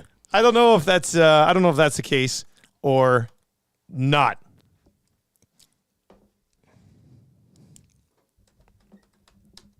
All right, I learned about the. Well, you said the end of the world, but what do we call it? Cicada. The cicada. Cicadas. Yeah. Cicadas. Regional. 2 trillion? Yeah, not billion, trillion. 2 broods coming out at the same time. 2 broods, yeah. First time in like 200 years. Can Apparently. they not spray these things? Like once they see a big brood?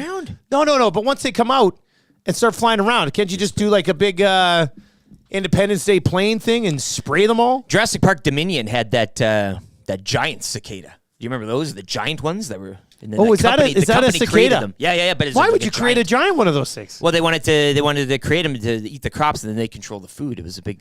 You remember that? It was yeah. It's on TV the other day. Coincidence? I think not. So I mean, if this is the last show, it's been great knowing you and everything, and enjoy the eclipse. RCN says, I'm not sure The Rock will be on, but I think Austin might be on tonight. RCN, you're messing with me. Yeah. Don't look, man. I don't want to waste an hour and a half or however long it is watching Raw tonight, waiting for Stone Cold if he's not coming. Don't mess with me on that one. If he's going to be there, I'm 100% in. Is Raw happening from Philadelphia tonight too? Because I thought somebody saw you say that Stone Cold was in Philly. Anyway, don't mess with me. Just tell me he's going to be there or not. Stone Cold's got a great life post-wrestling. Do you follow him? He races like dune buggies out in the desert. It's great. Good. He's got this little club of people, and good for him. Wildly succeeding. Lebanon Don says, Rock is usually a SmackDown guy, same as Rhodes. Look at this. Shanzi, expect big things on Raw tonight. Must see TV. All caps locks. I don't know. This is going to come across really bad after the wrestling talk this morning, but I don't even know what time Raw is on. Back when I was banging, it was 7 to 9. See, I used to watch it at 11. Raw's War and then Warzone after from 8 to 9. It was the same thing. That must have been on a replay. And it must be on Sportsnet? Like, I know nothing really about when Raw is on or where it's at. Neither. Zacticum, do you watch Raw? I'm searching it up right now. I don't actually watch Raw. Oh, okay. No. It's got to be... I mean, if WrestleMania is on Sportsnet Plus, Raw has to be on Sportsnet. So, sometime this evening on Sportsnet, Raw will be on. There you go. For a light night in the NHL, maybe you're... Oilers and goal. We're going to get into this a lot in the lock shop today. Hustle have some great takes. He'll have some great takes coming off of WrestleMania. Maybe have a little more info on Raw tonight as well for you. Hey, maybe hopefully, fingers crossed. Hey. Fingers crossed. Let's get to your sound of the day today. We played it a couple of times already, but let's go back around to it. When you wait this long for one guy to finally get off the schneid, and he does, you got to give him some love with the sound of the day.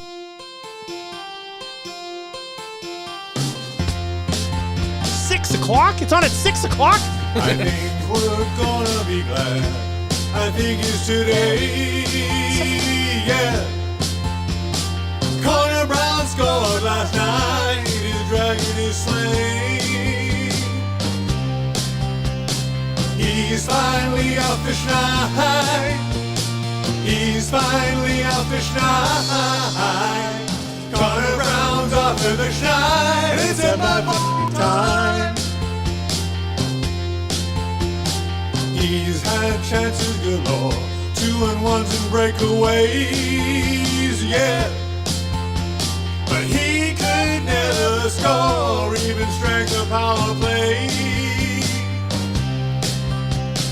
He's finally out fish night.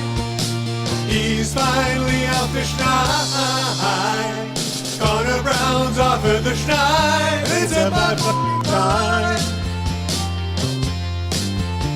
He got to play McDavid line. You should have scored once, you should have scored twice by now. And got to play alongside Drive. How could he not score? How did he not score? How? He's played on every line, but he's best on PK. Yeah.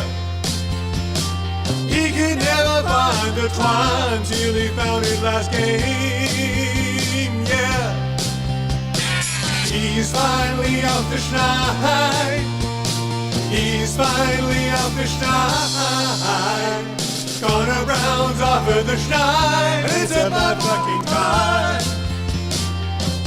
It's about Connor Brown goal song, your sound of the day today.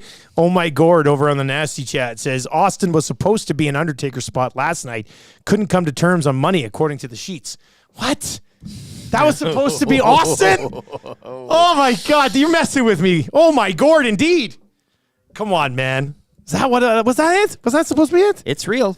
In wrestling, it's real, Dustin. It's All right, text of the day today for A and W. If you've not yet taken advantage of the Juicy Mama Burger, what are we even doing around here right now? My goodness. This is great. What's better than one A&W Mama Burger made with perfectly seasoned grass-fed beef patty topped with pickles, slice of onion, ketchup, mustard, teen sauce, served on a toasted sesame seed bun? 2 Mama Burgers, $9.99.